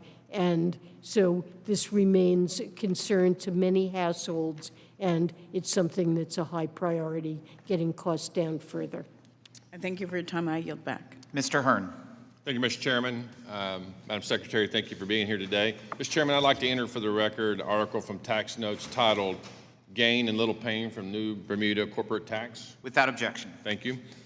Madam Secretary, as you might be aware, Bermuda is introducing its new corporate income tax that will take effect in 2025. Bermuda entities will be able to mark up their intangible assets to their estimated market value, and under the new law, they can amortize those assets over 10 years for tax purposes. Madam Secretary, this creation of a new deferred tax asset also results in a deferred tax expense. As you know, under general guidelines provided by the OECD for Pillar 2 that you negotiated, deferred tax expense or these amortized deductions will not trigger minimum tax liability that could be imposed by other globe participating countries. Bermuda has no intention of giving up its ability to attract business through the tax code. Other countries are adopting similar measures to maintain their status as an attractive jurisdiction at the expense of United States multinationals. We know about Singapore, we know about Ireland, the things they're doing to maintain their ability to use their tax code to lure companies there. Madam Secretary, are you concerned about the fact that Pillar 2 is creating a new tax subsidy race where countries enact Pillar 2 taxes but offset the higher tax costs with tax subsidies in the form of qualified refundable tax credits and other incentives like what Bermuda is doing? Well, the idea of Pillar 2 is to level the playing field, and countries that refuse to raise their corporate tax rate up to the minimum, countries that participate and enact the minimum can, in effect, tax companies in tax havens that haven't done it. You've Madam cited an example. I'm not aware that this is something that's broad-based, but if it is, it would certainly concern me, and it's something that I'd be prepared to look into. Well, Madam Secretary, we've all seen what Ireland has said about putting a cap on recurring revenues. We've seen what Singapore has said in refundable tax credits.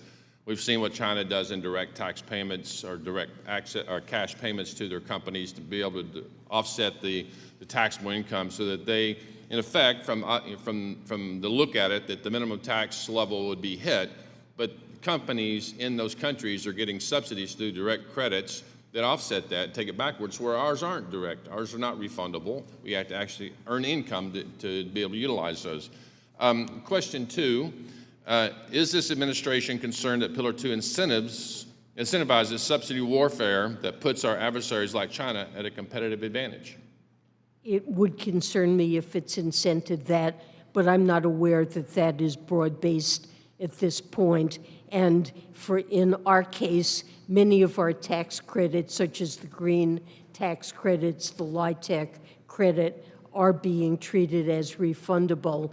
As I've emphasized previously, we're working to make sure that the R&D tax credit also will be something that firms can But Madam benefit Secretary, I think from. you just validated that countries have the ability to make certain credits refundable to offset the minimum tax that other countries or OECD can claim to. China can do it.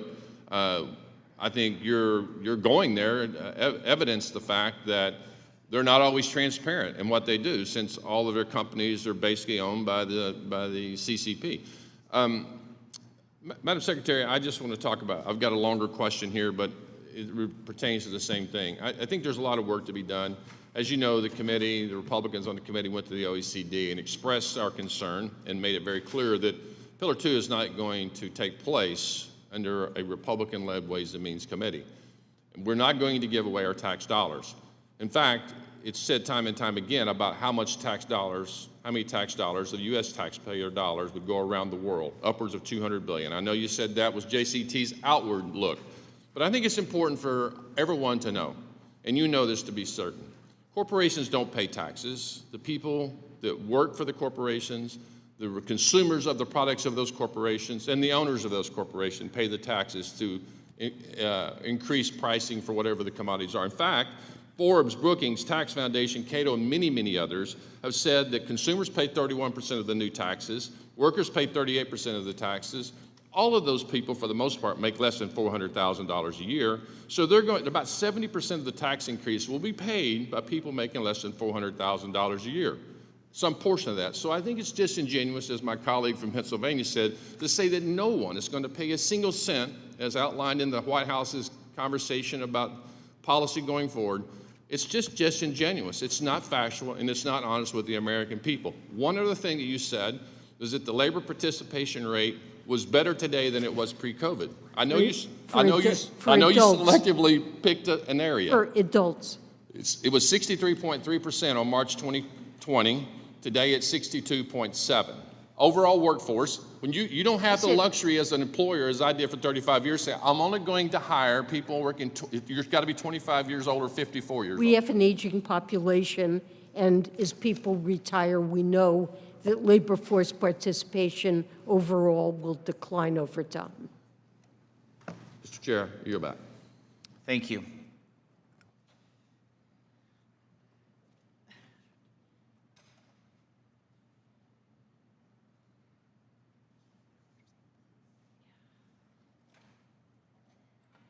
You're good? Yeah. Okay. Ms. Chu? Secretary Yellen, I heard your comments earlier about the success of the direct file pilot program, and I was so glad to hear why it was a success. And I especially want to have you address some things that Republicans in the private tax prep industry are saying. They are attacking the numbers of the filers, 140,000 filers, to show that the pilot was a waste of money because there are 19 million who were eligible, and that this was unnecessary.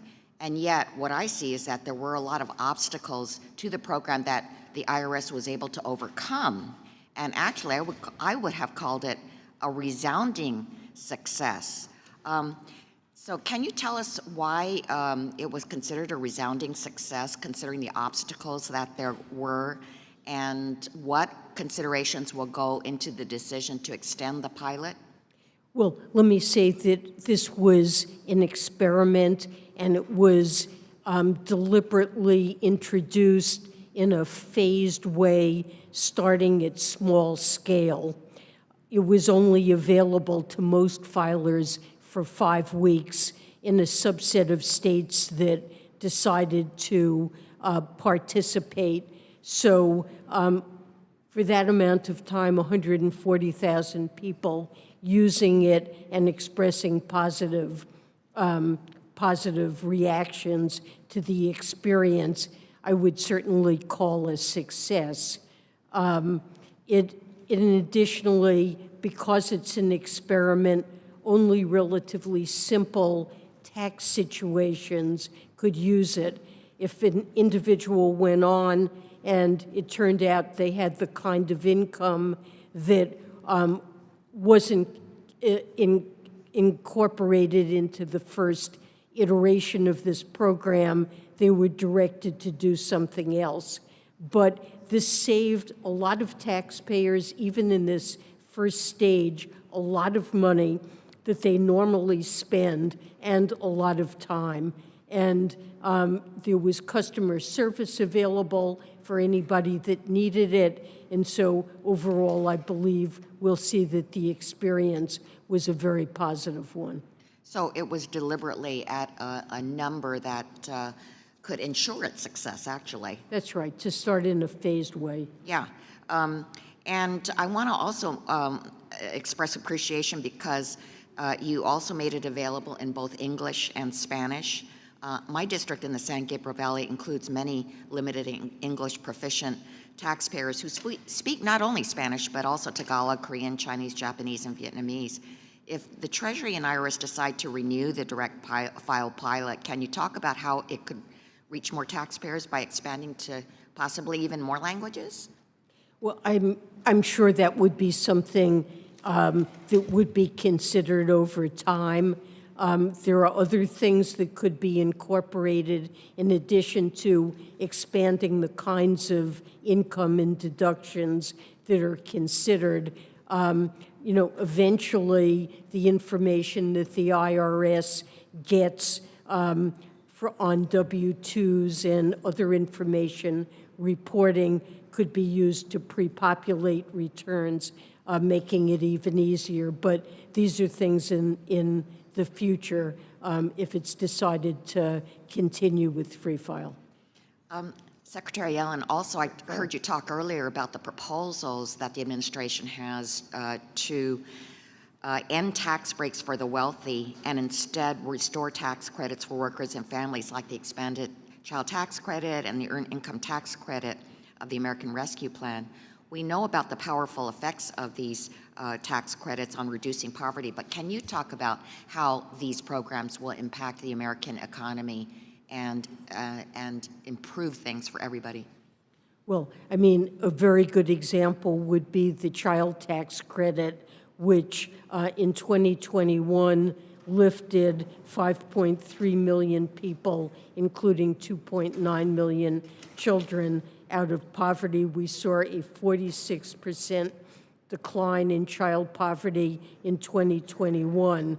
And this is not only beneficial to the children and their parents in the short term, but we know from many studies that when poverty is reduced for children, it redounds to their benefit over the remainder of their lives.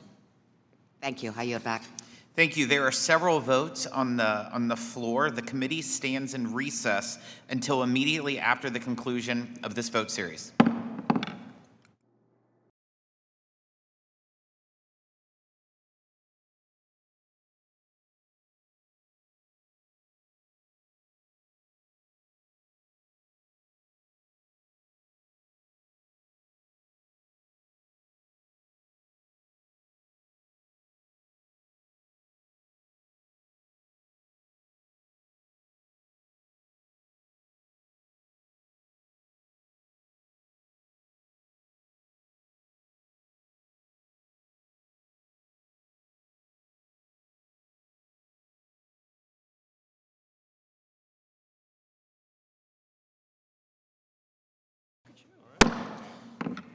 The hearing will come to order. Mr. Carey is recognized. Thank you, Mr. Chairman. Secretary Yellen, as you know, low-carbon hydrogen can reduce carbon emissions and create much-needed American jobs. Ohio is well-positioned to lead on hydrogen, given the state's proximity to the end markets, as well as its access to low-cost, abundant, and diverse energy feedstocks. I believe Ohio can be a leader in hydrogen production from natural gas with carbon capture and sequestration, sometimes known as blue hydrogen. Our state has abundant storage capacity, carbon capture emissions, and unparalleled access to low-cost natural gas. But most importantly, we know hydrogen made with natural gas while using carbon capture and sequestration can produce very low emissions. Unfortunately, the administration's recently proposed regulations for hydrogen production tax credit 45V could halt several of the proposed Ohio projects. Last fall, DOE selected the Appalachian Regional Clean Hydrogen Hub centered around the Ohio River Valley, an area that I know very well, as the official hydrogen hub.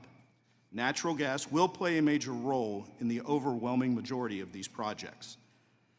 This hub alone would create up to 18,000 construction jobs, with about 3,000 of those jobs being permanent. Without a workable, flexible 45V guidance, many of the projects within the hub will be uneconomical. Clear, inclusive tax guidance can help increase much-needed economic certainty that there will be adequate supply of hydrogen to meet the needs of Ohio's industries that are already making investments to use hydrogen in their businesses. I recommend that the Treasury permit taxpayers to use actual EPA-verified greenhouse gas emissions data to calculate an accurate tax credit value rather than being forced to use a baseless national average as laid out in the proposed regulations. Companies investing in lower methane intensity natural gas to produce hydrogen should be able to demonstrate the low carbon intensity of the produced hydrogen with EPA verified data, then use the data to calculate the corresponding tax credit value. The purpose of the tax credit and the intent of Congress is to drive the incremental and continual reductions in the carbon intensity of hydrogen. Without this change to the proposed rule to permit hydrogen producers to prove the actual carbon intensity of their hydrogen, the 45E tax credit will drastically mischaracterize carbon emissions intensity, which will stifle the development of low-carbon hydrogen products and impede the administration's goal at reducing the overall emissions. And I know this is probably not something that a lot of people talk about, but given the fact that Ohio does have the aquifers to hold carbon, it is something that's very important to our state. I only have a minute and 30. If you have a second, I wouldn't mind your response. Well, the hydrogen provisions of IRA are very important, and we've worked hard to put out a notice of proposed rulemaking that will provide some clarity and flexibility to let projects advance with the appropriate environmental safeguards. We've worked very closely with the Department of Energy and with EPA on the proposed regs, given their technical expertise. But this is very complex, and it requires evaluating life cycle emissions. We have received many, many comments, I believe over 40,000 comments on the proposed rule. I appreciate your comments, and we promise that we're sifting through them and need to reconsider what's the appropriate response is. So what I can say is that we will take this input seriously as we work to revise the regulations. And I do appreciate that. I just want to say again, with the developments that we have in place, Ohio looks to get 18,000 construction jobs, 3,000 permanent jobs. This could be a very big economic factor for the state of Ohio. With that, Mr. Chairman, I yield back. Thank you. Ms. Del Bene. Thank you, Mr. Chairman, and thank you, Madam Secretary, for taking the time to be with us here today. And thank you for your attention to the needs of working families and struggling Americans, and for the work that you do to keep America globally competitive. Thank you. Madam Secretary, I first want to give you a chance to clarify the administration's position on the child tax credit, something I'm a big supporter of. I know that some assertions were made and you didn't have a chance to respond, so I want to give you a chance to respond. The president is supportive of the child tax credit, and he's proposed to extend it in his 2025 budget, and has been supportive of Wyden-Smith also, the provisions on the child tax credit that are included there. Obviously, it's made a tremendous difference when it was in effect in 2021, reduced child poverty by 46%, and is very important and an important provision that really helps working families. Absolutely, and I'd love to see us put that in place and make that permanent. So that's work we're going to continue to focus on. The Inflation Reduction Act also included a historic $80 billion investment in the IRS, $20 billion, which was rescinded by my Republican colleagues. But one of the key needs addressed by these funds was modernizing the agency's core technology infrastructure. As this technology is updated, I wondered if you could speak about how are emerging technologies like artificial intelligence being integrated into the IRS's work to provide services to taxpayers and to enforce tax laws, and how is the IRS addressing data privacy and security concerns inherent with such technologies? So the IRS certainly has already begun to use AI in its work. I'm not an expert on this, but I know that they see great potential in terms on the enforcement side in being able to sift through tax returns of high-income filers and complex partnerships and corporations, and to identify which ones would be good candidates for audits and trying to uncover fraud and close the tax gap. Treasury has a governance process where we're employing AI increasingly in Treasury's work, and we've put in place oversight and a governance process around that to make sure that it's used responsibly in accordance with the President's executive order. Also, under your leadership, Treasury recently closed a loophole in our Russian seafood ban that previously allowed fish caught in Russia to still get to the U.S. if processing occurred in a third country like China. The ban is working, but unless our allies act in concert, American seafood will remain at a competitive disadvantage to Russian seafood in foreign markets. Madam Secretary, I wondered how can Treasury push our allies who are also large seafood importers, including Japan, Canada, the EU, and the UK, to cut off seafood trade with Russia? So I must admit, I'm not intimately knowledgeable in what we're doing on this particular aspect of sanctions, but we're constantly working with our allies to try to coordinate our sanctions so that they're effective.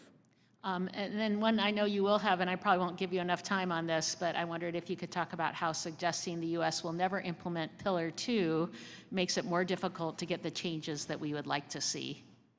In Pillar 2 of with the OECD. To see the changes, how does it make it more difficult? About how when folks are suggesting that we're never going to implement Pillar 2, how that makes it more difficult for us to get the changes that we would like to see. Well, this was a global agreement. The United States led the push on this, and we've argued since day one that Pillar 2 is something that's good for the entire world. We've pushed our allies. Now, on the order of 40 countries have adopted it, most major countries, and I think they see it as a failure on our part not to be willing to adopt it ourselves. And so it does undermine our ability to exhibit leadership with our allies. Thank you. My time's expired. Thank you, Madam Secretary. I yield back, Mr. Chairman. Ms. Malliotakis. Thank you very much for being here. I'm proud to represent Staten Island and Brooklyn, where you're from, and Fort Hamilton High School says hello. Thank you. And I wanted to speak with you specifically about fentanyl and the involvement of the Communist Chinese Party. I know you recently returned from a trip from fentanyl. You specifically talked about the money laundering that is involved. We know that Communist China is subsidizing the production of these fentanyl analogs that are now illegal in the United States and in China, but yet they are exporting it, killing, as you know, 100,000 Americans annually. A lot of it is going through the drug cartels in Mexico, in particular when they're subsidizing the production of this fentanyl in China. NPP and ANPP are two fentanyl precursors that we know specifically the Mexican drug cartels are using. So according to the Congressional Research Service, U.S.-destined illicit fentanyl appears to be produced clandestinely in Mexico using these chemical precursors from China.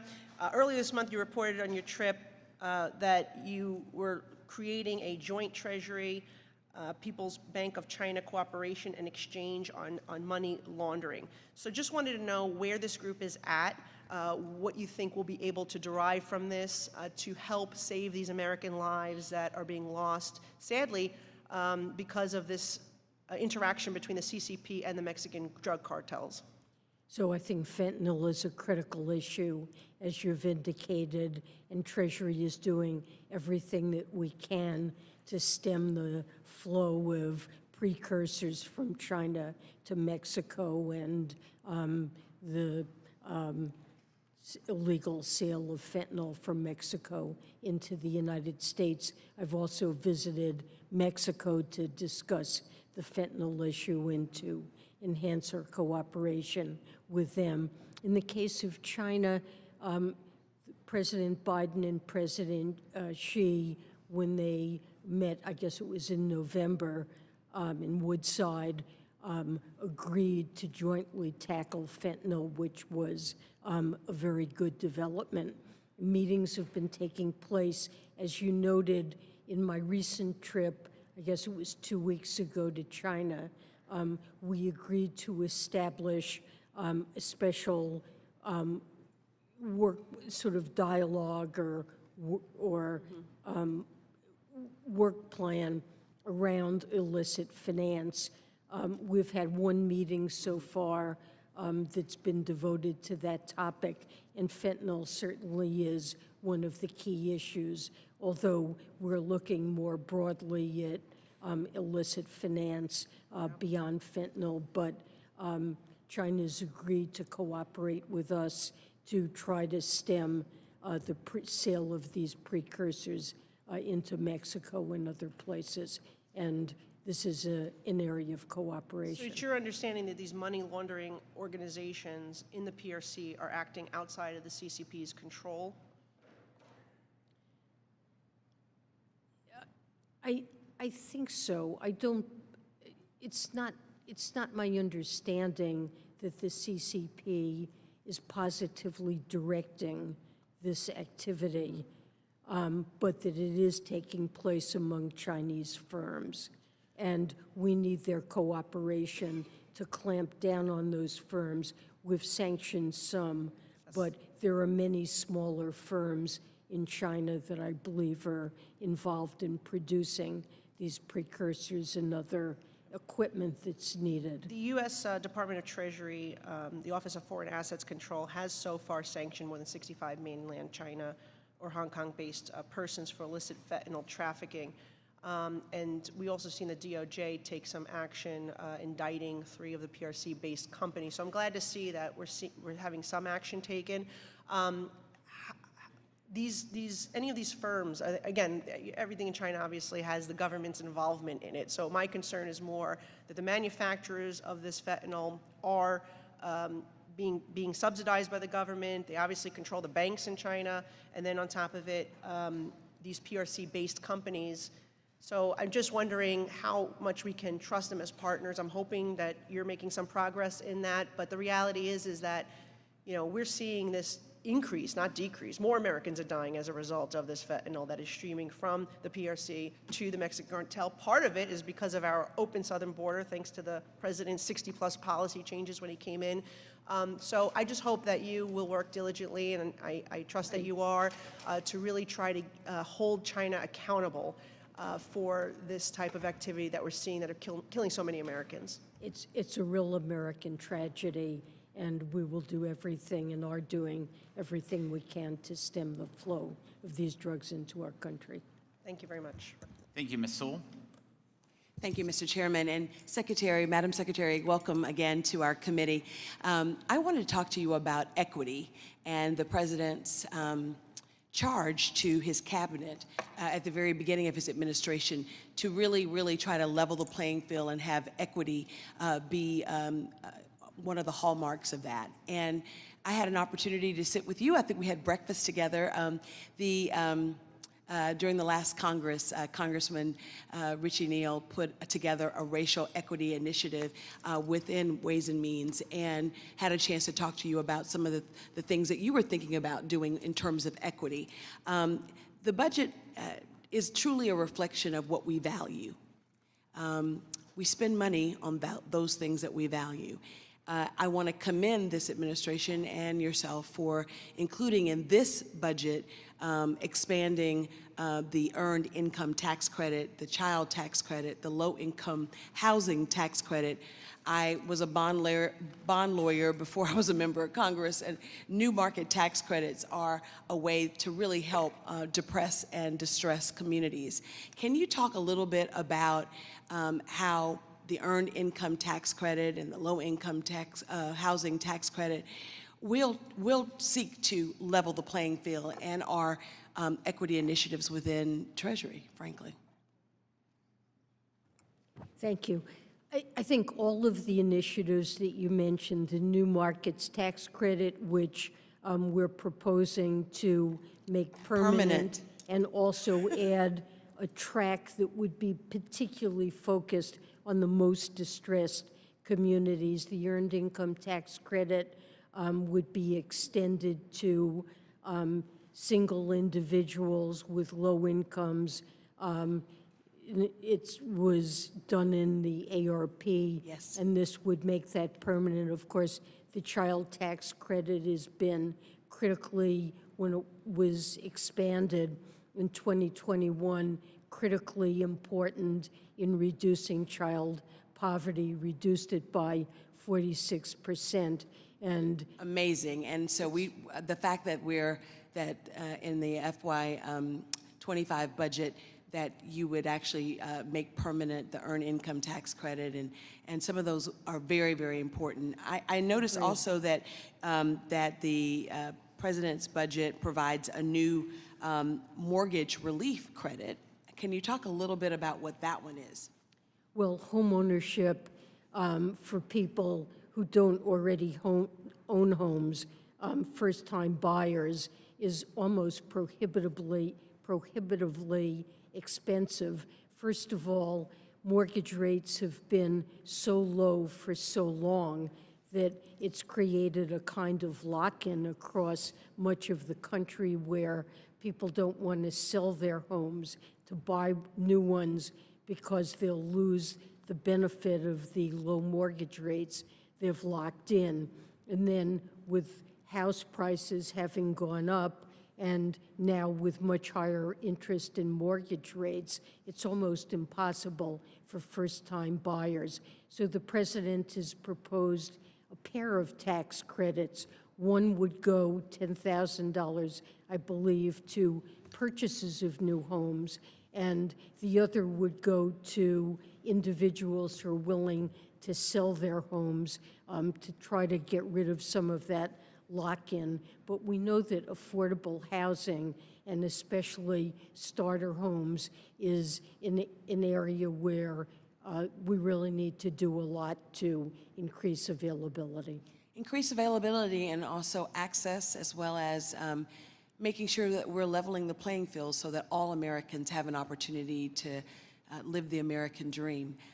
Yes. Going back to the new market tax credits, I represent my home district, Alabama 7th District, and we've utilized new market tax credits to help underserved urban, but also rural parts of my district to actually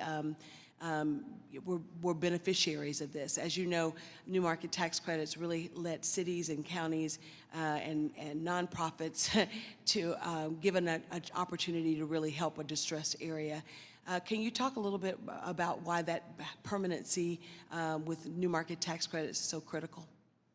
I think because this is intended to generate private investment and is very successful in doing it, knowing that the program will be there over time, I think generates much more interest in the part of the private And more certainty. sector. Yeah. Right. Absolutely. Thank you so much. I yield back the balance of my time.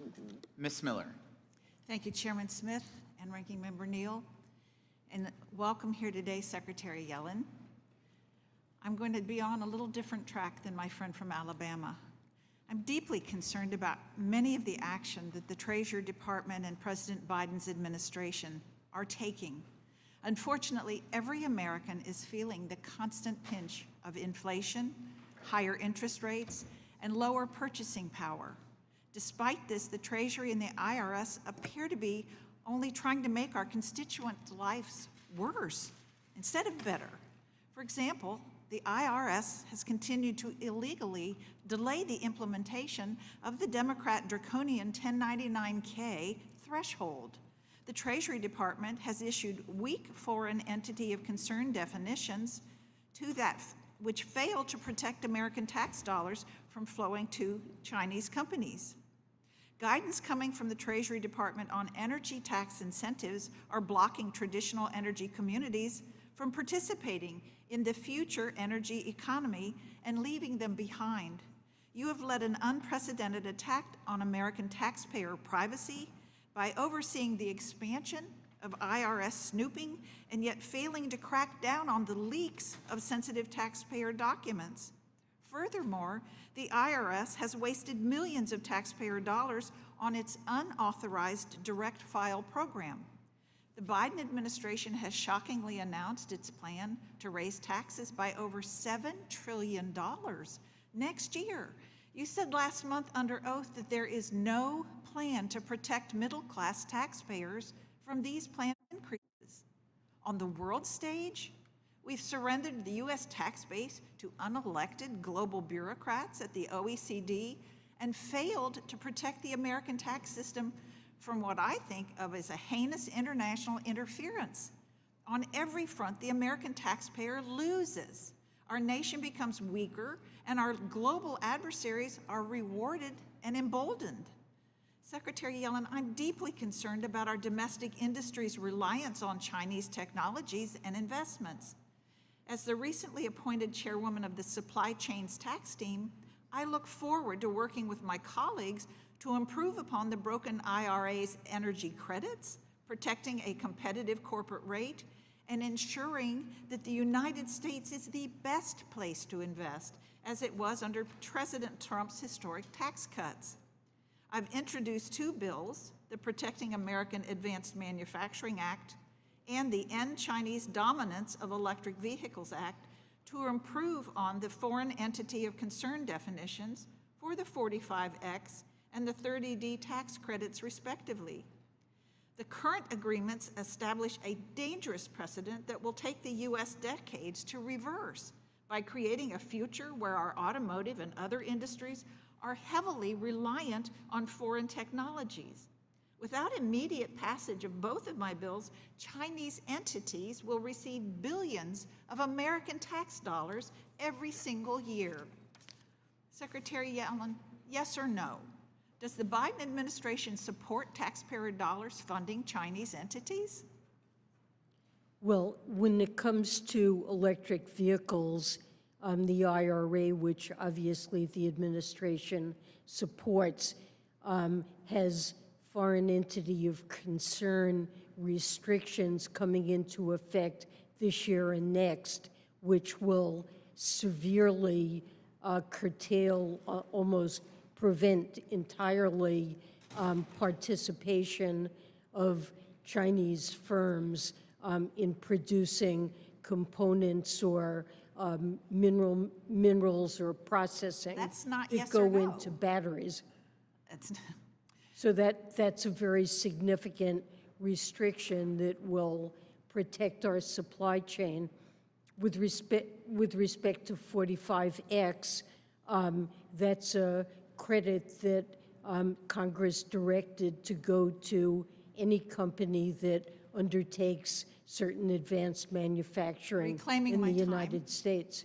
By allowing these Chinese companies to maintain control of the technologies, the intellectual property, and the supply chains, all the while receiving American taxpayer subsidies, how will this encourage U.S. companies to develop the technologies to become less dependent upon China and our adversaries? It doesn't. Does the Biden administration share any of my concern that China is using various IRA credits to deepen its influence on our domestic manufacturing industries? The United States is doing everything we can in Treasury in implementing the IRA to strengthen our supply chains and make them less vulnerable to China. Well, continue to remain skeptical on the environmental and economic benefits behind your decision-making, and I do urge swift passage of my bills to further protect the United States manufacturing, and I yield back my time. Thank you, Mr. Chairman. Madam Secretary, on March 6, 2024, the Committee on Judiciary and Select Committee on the Weaponization of the Federal Government released a staff report on the financial surveillance in the United States. Have you had a chance to review that? I'm aware of it, but I haven't reviewed it in detail. Well, I would encourage you to read it because it's pretty appalling to the American people. Last week, Chairman Jordan sent you a letter regarding the financial surveillance without a warrant of American citizens. The date, actually, let me go back. So, Mr. Chairman, can I add that report to, I ask unanimous consent to add that report to the record? Without objection. Last week, April 24th, Chairman Jordan sent you a letter regarding the financial surveillance without a warrant of American citizens. Are you in receipt of that letter? We are in receipt. Have you read it? I've looked at it. You've looked at it? Does that mean you've read it, or is Yes. that? Okay. Do you intend to provide the committee with the SARs as requested in that letter?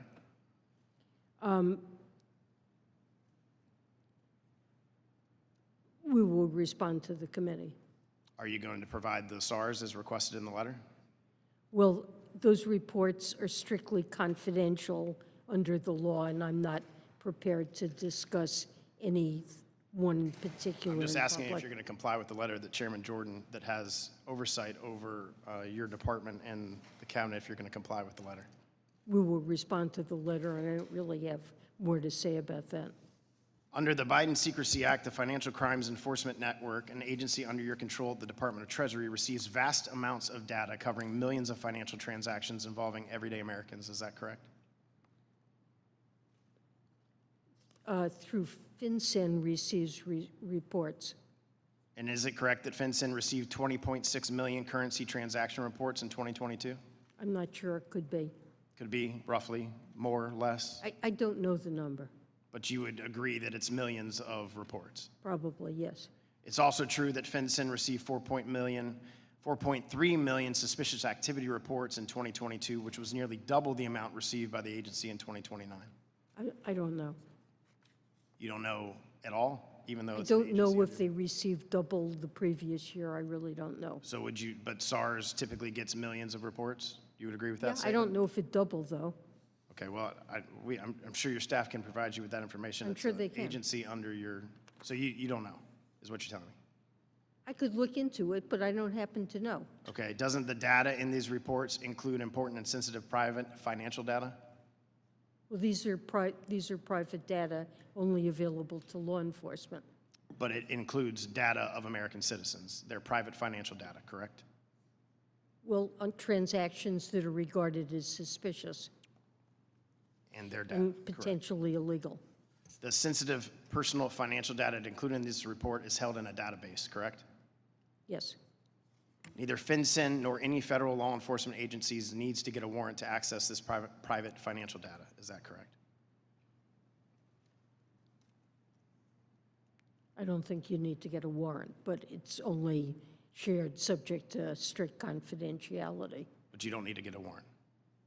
not to the best of my knowledge. Are you aware that in 2021, FinCEN emailed financial institutions suggesting search terms including, and I quote, America First, quote, Trump, and MAGA to use in identifying transaction that may indicate, and I quote, involvement in riots or potential violence?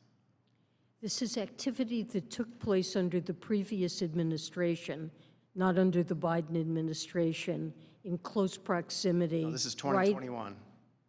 This is 2021. This is before the President Biden's inauguration. No, it's after. And after January 6th. And there was concern about potential disruption of his inaugural.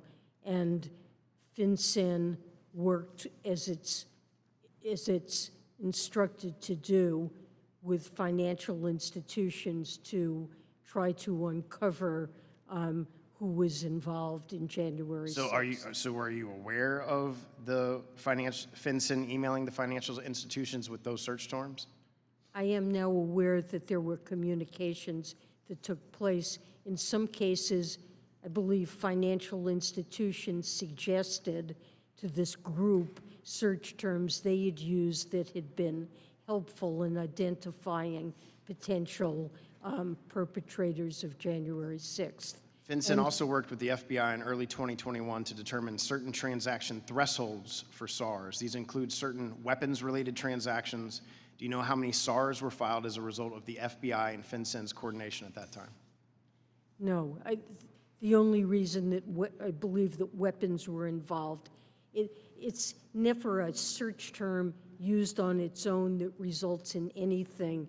It's a way of trying to narrow the scope of search for individuals who, based on other information available to the financial institution, may have been guilty of illegal behavior. Without a warrant. Mr. Chairman, I ask that the letter from Chairman Jordan to Secretary Yellen dated April 24th is added to the record. Without objection. Ms. Fischbach. Thank you, Mr. Chair. And thank you, Secretary, for being here today. The Tax Cuts and Jobs Act, passed by President Trump, provided tax relief to millions of middle-class Americans and their families. The doubling of the standard deduction, the doubling of the child tax credit, and the adjusting of individual tax rates saved working-class people significant money on their tax bills. President Biden's comments have already been mentioned several times today, and he told the American people flat out that he intends to let the Trump tax cuts expire and remain expired. You've repeatedly said today that the president has no tax plan, only principles from which he will negotiate. Let me just say that allowing the Trump tax cuts to expire on middle-income Americans seems like a misguided principle to me. So let me ask you this, Madam Secretary. If the Trump tax cuts expire and President Biden fails to pass his tax plan, which actually currently doesn't exist, which Americans will pay less in taxes? President Biden has made absolutely clear that he opposes increasing taxes on people earning less than $400,000, and he supports cutting taxes for working people and families with children to give them more breathing room. And Reclaiming my time. he will Reclaiming my work time. with Congress to try to achieve that. Ma'am, reclaiming my time. Thank you. Isn't it true that nearly all middle-income individuals and families would pay more with the expiration of the Trump tax cuts? Some individuals would, but President Biden has said he would oppose allowing tax cuts to expire for people making under $400,000. But my understanding, though, is that he doesn't really have a tax plan, he just has ideas. And so how are you going to translate that into what? There will be a negotiation over what to do when these tax cuts expire. And the president, as he does in many other situations, will negotiate with Congress. But I think that if you let these expire, you are going to see increases. You are going to see increases. And without an alternative, I mean, we just, right now, what you're saying is there's just an idea out there. There are Right now, principles. there are principles, okay, principles, same thing, there's no real plan, and you're gonna let, he's gonna let these tax cuts that people are recognizing that they are seeing right now expire with just principles that There are will be a hanging out there. negotiation, and in that negotiation, he will oppose any tax increases on families earning under $400,000, at the same time that he will oppose keeping in place benefits that went to the wealthy. And maybe you addressed this earlier, but is he going to tell us what these principles are? Is he going to give us some He's concrete? told you what the principles are. Okay. I'm telling you All right. what the Well, principles then are. there's just not, I mean, we're supposed to rely on these ideas, principles, whatever you want to call them, when we have solid tax cuts right here, and they shouldn't be allowed to expire, because just a single parent making $52,000 a year with 2 kids would pay an average of $1,474 more in taxes if these expire. A married couple with 2 kids making $85,000 a year would pay on average of $1,661 more in taxes if these expire. A retired married couple making $48,000 a year would pay an average of $340 more in taxes if these expire. That's real dollars to these people, and that are paying these taxes and are recognizing and are seeing these breaks under the Trump tax cuts. And so to just say that for the president just to say he's going to let them expire doesn't seem very responsible, because these are real people that are paying these, that would pay more taxes. And so I guess we just are supposed to rely on the principles and the idea that he'll come up with something through negotiation to help these people. So with that, I yield back. Mr. Schneider. Thank you, Mr. Chairman, and Madam Secretary, thank you for being here. As others have said, thank you for your work on behalf of our country and the American people. I'm just briefly going to pick up on some of the things that we've been hearing, but when we talk about, and you mentioned, we laid out principles, and I think the principles have been very clear. What Democrats are trying to do is try to bring down costs for working families to help them make ends meet. In the American Rescue Plan, we cut child poverty in this country by 50% through the child tax cut. And I think next year, given the chance, we're going to do that and not just try to cut it by 50%, but in the wealthiest country in the world, no child in this country should be living in poverty, and we shouldn't be willing to accept that. We're investing in housing. The low-income housing tax credit that addresses a critical need for families and workers around this country to have access to quality housing. And R&D. We grow our economy by investing in innovation, and these are things that the 2017 tax law didn't do. So I could spend my whole 5 minutes on that. I don't want to spend my time. I really want to hear more from you. But one of the things that we did with the Inflation Reduction Act, among many great accomplishments, was we made the single largest investment in climate change. It was truly remarkable. And part of that was a tax credit for sustainable aviation fuel that I was proud to lead on. And I'm working to make sure that we implement that and extend that for the future. So at the risk of asking a question you may not be able to answer, but can you give us any sense of the criteria or objectives that Treasury is using in thinking about how to issue the rule for sustainable aviation fuel, and any update on forthcoming guidance that we might be expecting? Absolutely. First of all, I want to thank you so much for your leadership on the SAF credit, and I want to tell you that today is the day that we're releasing a notice today that will catalyze innovation in the aviation industry and incentivize the production of cleaner and more sustainable aviation fuels. And I think it will make the United States a leader in decarbonizing aviation. So we're announcing the release today of a notice that will provide clarity around eligibility for the SAF credit. And at the same time, we'll also be releasing an updated model of the GREET model, which is applicable, will enable firms to determine exactly the credit that they're eligible for under the SAF. I think it will provide the clarity that people have been looking for, and this should occur this afternoon sometime. Great. Well, thank you. I'm so excited to hear that not only is it forthcoming, but it's coming today. I know that's critically important. Aviation accounts for more than 2% of greenhouse gas emissions. Through sustainable aviation fuel, we have the possibility of doing more than a 50% reduction and maybe getting it down further from that. So I can't emphasize how important this is. I also know that you have a heart out, so I'm going to yield back the balance of my time so that more of my colleagues will have a chance to ask questions, but I thank you for your time. Mr. Moore. Thank you, Chairman. Secretary Yellen, thank you for being here. I remember our visit last time. I appreciate these days. I know they're long days for you with a lot of questions coming from multiple directions, but this is an important, one of the more important hearings that we'll do all year.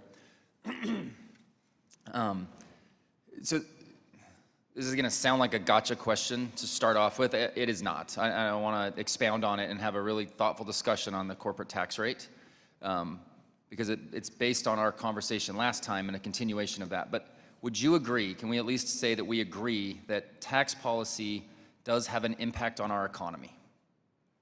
It can, yes. Tax policy does have an impact. So this is the part that's frustrating me as I hear from my Democratic colleagues today about, we've got such a great economy today, and we've had such a great, strong recovery and all this kind of, the bare bones of our economy are still in place from the 2017 Tax Cut and Jobs Act. We saw strong economic growth. We saw real wage growth come from the 2017 Tax Cut and Jobs Act, and I can speak so favorably about it. I wasn't even in Congress then, so I'm not even boasting about this. As I watched COVID hit and threw everything off into the world, and then when Democratic control took over in 2021, there was massive spending, but the same tax code, the same tax rate still existed. Some things were starting to trail off. I hope to be able to reestablish the R&D tax credits as well as everybody on this committee, basically. But we have seen a strong economic recovery. Unemployment is low, and I can absolutely point that to the fact that we have had a consistent, simpler tax code that strengthened middle class and lower income Americans since 2017. The part that concerns me is a book that I recently read. It's called Never Split the Difference. Tax rate was 35%. 2017, we lowered it to 21, and now President Biden just wants to do 28.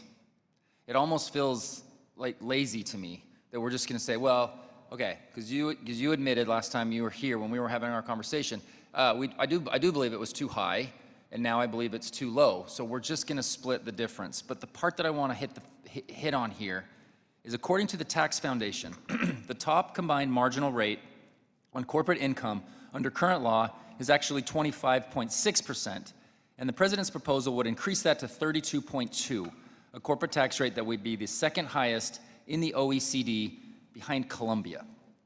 The Joint Committee on Tax has shown that most of the cost of a 28% corporate tax rate would be borne by Americans making less than $500,000. What specific analysis can you point to demonstrating that raising the corporate tax rate won't impose burdens on low and middle income Americans? Well, I think all of the analysis I'm familiar with shows that TCJA, including the corporate tax cut, was a regressive tax cut that disproportionately benefited the wealthy and large corporations.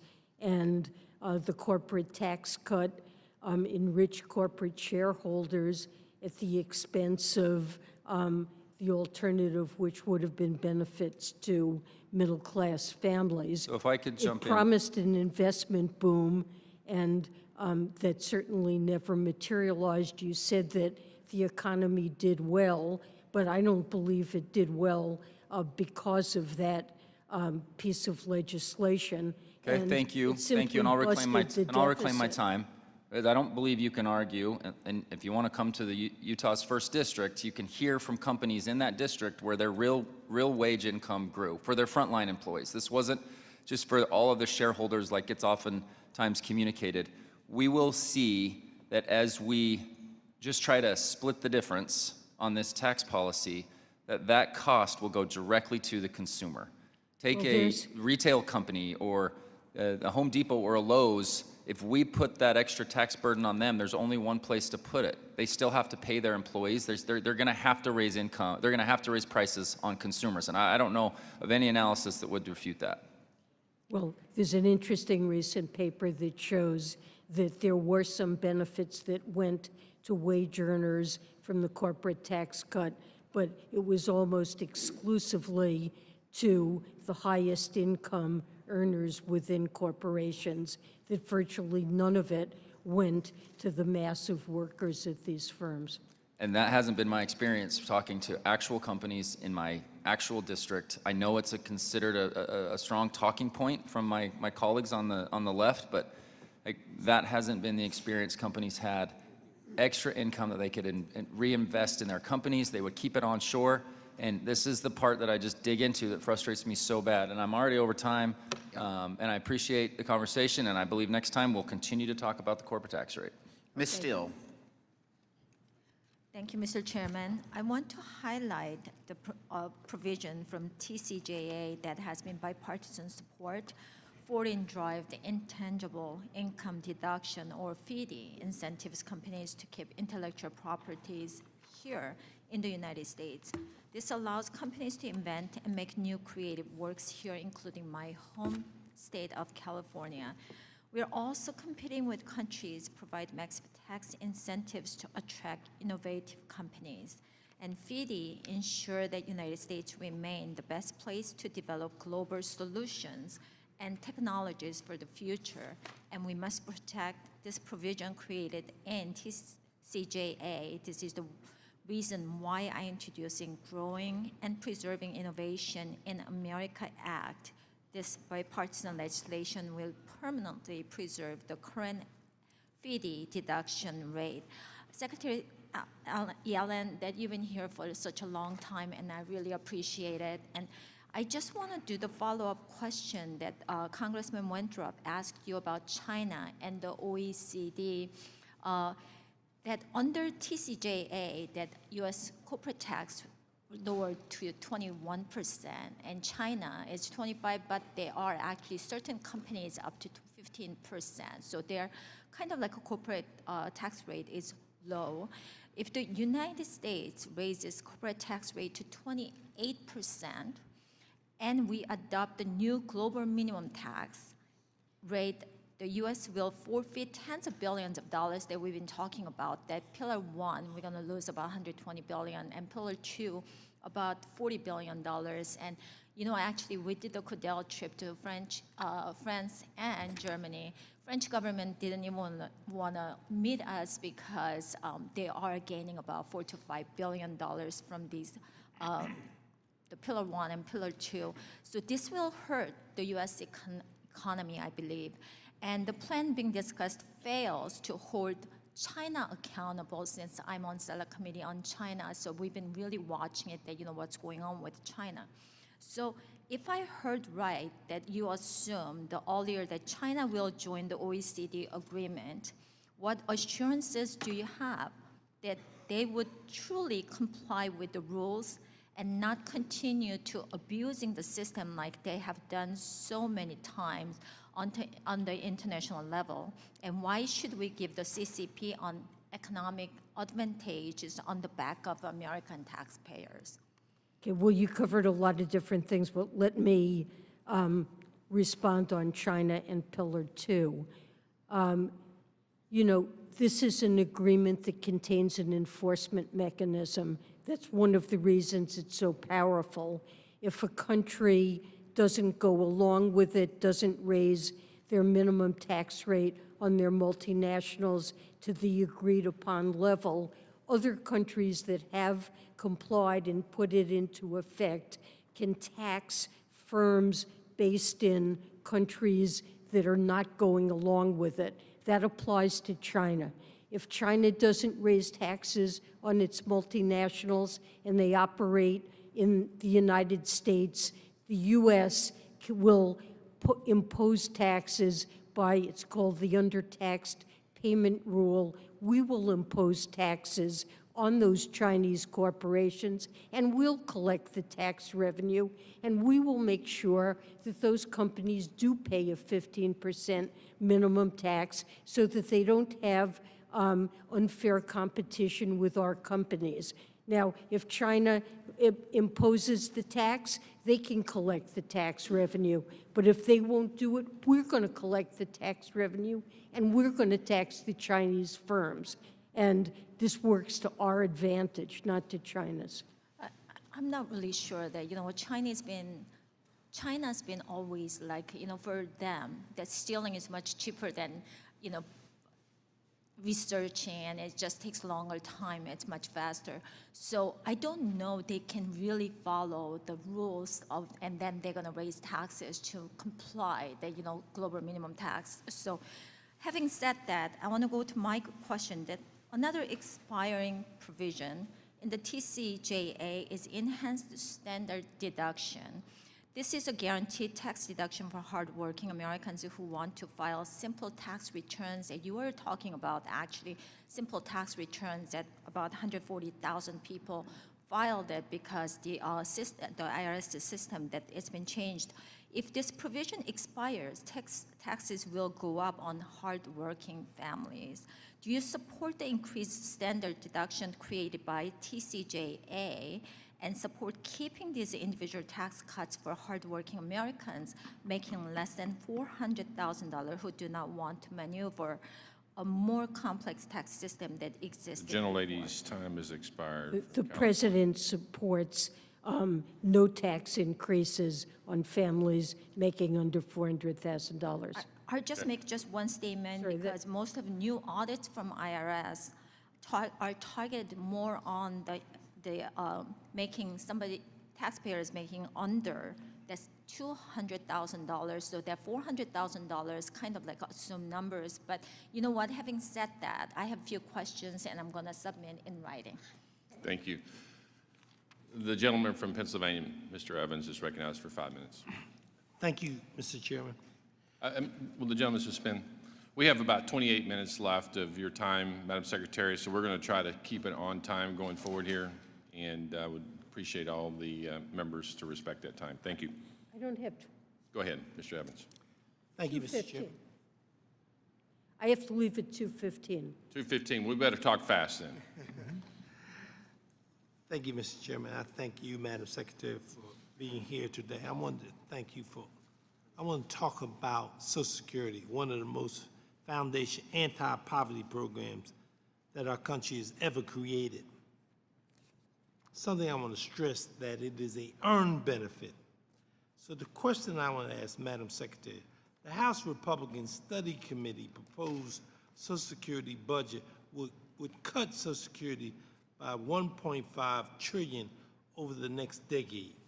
Can you please describe how this plan would impact the recipients for whom Social Security make up either the majority or the entire of their income for retired years?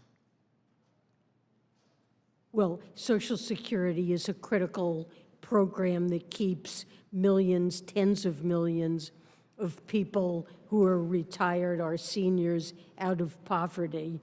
And President Biden has made it clear he would never support cuts in benefits to those individuals. So what exactly in your mind that you think this House Republican Study Committee is attempting or suggesting?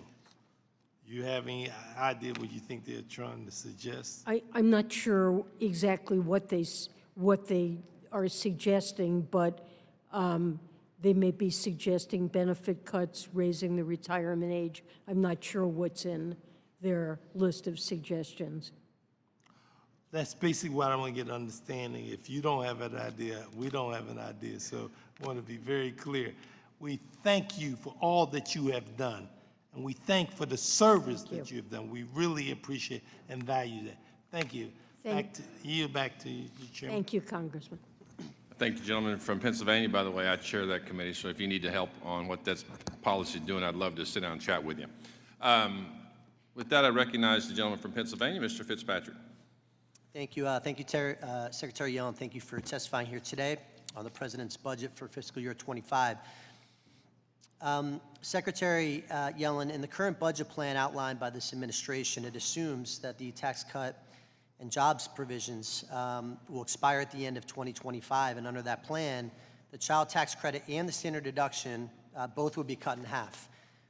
So my first question, Secretary Yellen, could you walk me through this decision by the administration and how you plan to protect the economic security of Americans who qualify, as it is Americans on the lower end of the economic scale that benefit the most from these two provisions? Well, the President's budget is built on a baseline that assumes, as is in current law, that features of TCJA expire. And he makes a number of proposals, but he hasn't offered a detailed plan for how he would meet his pledge to make sure that no family earning under $400,000 would see an increase of their taxes when that occurs. He has articulated principles that he would take into a negotiation. He's made clear he stands ready to work with Congress, and what the principles would be that no family making under $400,000 should see an increase in their taxes, because that is costly to implement relative to his budget. He will work with Congress to agree on a set of razors that would cover the cost of that. So turning to free trade agreements, this administration has been interpreting the term free trade agreements so broadly that they've expanded it to include critical mineral agreements. Specifically, we saw the USTR brokered a CMA with Japan without any congressional approval for such a deal. So my next question, Secretary Yellen, as to why did the administration proceed in brokering this agreement without any input from Congress, which it's required to do, and what plans are there in the future, as far as you're concerned, does the administration intend to take to ensure that Congress is notified of any FTA between the U.S. and any other country? Well, certainly the administration agrees that Congress has an important role here. I think our objectives align in that our objective is to reduce our dependence on China and other foreign countries of concern, and to have more resilient supply chains by producing more at home and importing more from our partners and friends. And in that regard, especially when it comes to critical minerals that we're short of or lack, we're looking to expand sources of supply among our friends. We have consulted closely with Congress over the last year and a half, with leaderships and staff, members of this committee on these matters. Want to be sure that we're working with you and that our incentives are in alignment. And lastly, Madam Secretary, I need to address China. I know it's been a topic of robust discussion today. China currently controls up to 50% of the electric vehicle battery supply chain, troubling to say the least. Your Treasury Department put out a rule this past December that defined battery component in a way that effectively favors Chinese manufacturers. Specifically under this rule, a foreign entity of concern can produce all materials and parts of the battery component, and the electric vehicle can still remain eligible for a tax subsidy. I know this was raised earlier. So Madam Secretary, just lastly, can you please speak as to why the Treasury decided to define battery components this way, and can you explain what your department is doing to help U.S. manufacturers and not Chinese manufacturers? I mean, I'd be glad to get back to you and try to understand better what you're focusing on here, but the FIAC rules are very strong and indicate that battery components starting this year made by a foreign entity of concern can't be included in any car that receives the $7,500 credit. Next year, that expands to critical minerals and their processing. I have follow-up with you, Madam Secretary. We will do that, but my time has expired. Mr. Chairman, I yield back. Thank the gentleman. The gentlelady from Texas, Ms. Van Dyne. Thank you very much. Secretary Yellen, earlier today you committed to closing the carried interest loophole. Unfortunately, this has become a popular punchline that is just not true. For a lot of new and emerging entrepreneurs across the country who don't come from Wall Street or wealthy backgrounds, carried interest is the sweat equity that they've put into their business. It's the work that they've put into growing their business. And I look forward to working with my tax team colleagues to better educate members of Congress on the opportunity that carried interest provides and the longstanding tax policy principles that it's based on. Last year, you testified and said, quote, progress has been made on inflation, but there was still work to be done, unquote. Unfortunately, not much has changed in the last year. Inflation hasn't gotten any better. Energy prices haven't gotten any better, and we continue to see housing prices at record highs. Under this administration, prices have increased nearly 20%, and real wages have fallen by nearly 4%. That affects people who are making less than $400,000. And yet the president's budget put out earlier this year continued broke policies that exacerbate this problem. In your testimony, you claim the administration is taking actions to bring down the cost of key household expenses like energy, but that is not true. The Biden administration's desire to harm American energy continually through tax increases on domestic energy production is the weaponization of the tax code against all Americans, including those making less than $400,000. During your Senate Finance hearing, you said traditional energy companies have had significant tax benefits that tilted the scales. And the Treasury Green Book, the administration's tax proposal, says, quote, these traditional oil, gas, and coal preferences encourage more investment in the fossil fueled section that would occur in a neutral system, and this market distortion is detrimental to long-term energy security. Do you really believe that oil and natural gas production is detrimental to the long-term energy security? Well, to give preferences right now, when we Aren't you doing that understand with 3 new policy deals, giving preferences, picking winners and losers?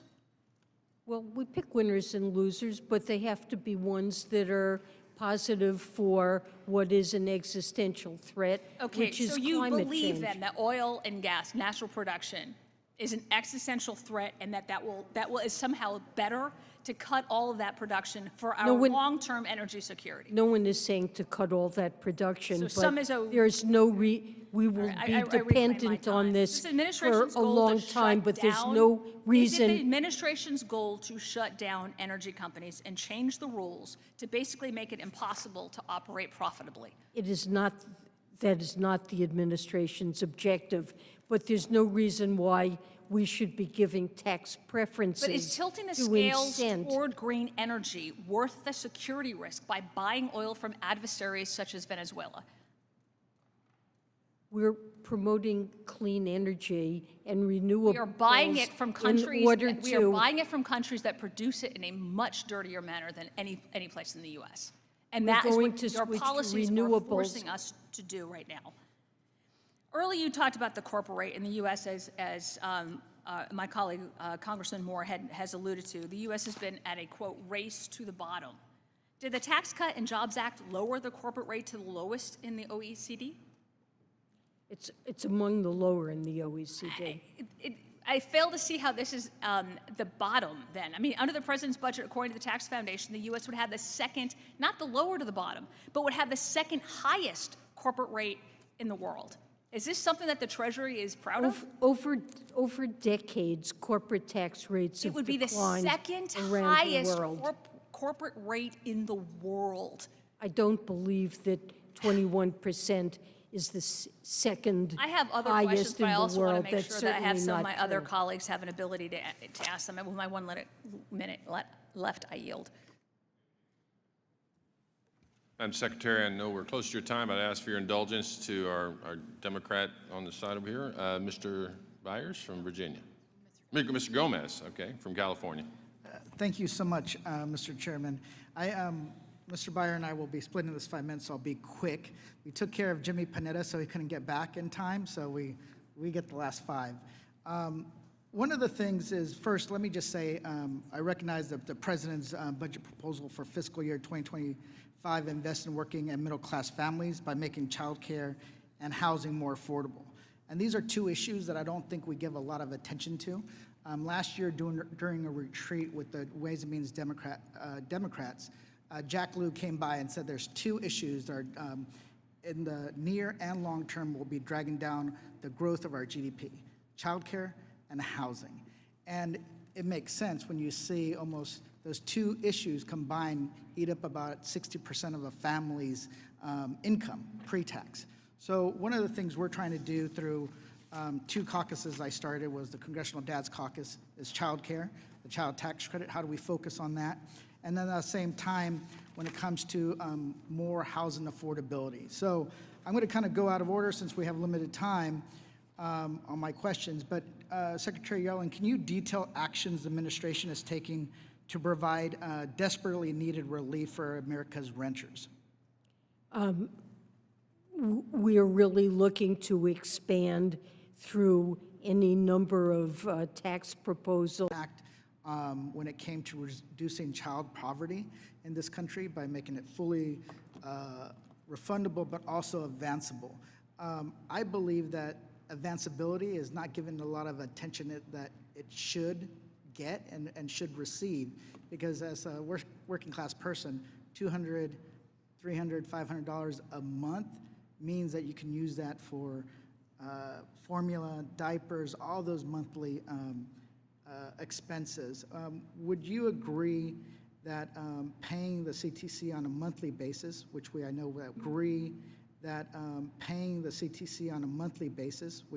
that we can do, rather than yearly, would help maximize the CTC's power to help working families? Yes, it would. I think it was very important, and the Internal Revenue Service worked very hard to make sure they implemented that right away. It was in the middle of a big difference, and we're very supportive of it. Thank you. With that, I'll yield the rest of my time to Mr. Byer. Thank you, Mr. Gomez.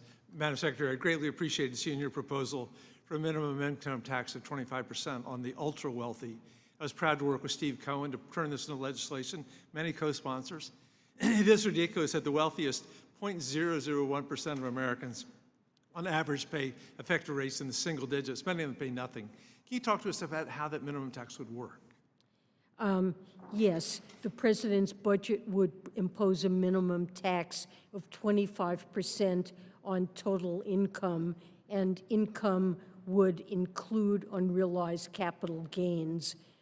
It would only apply to taxpayers with more than $100 million in wealth. And it would not require, for those taxpayers who have highly illiquid assets, they could defer payment of it.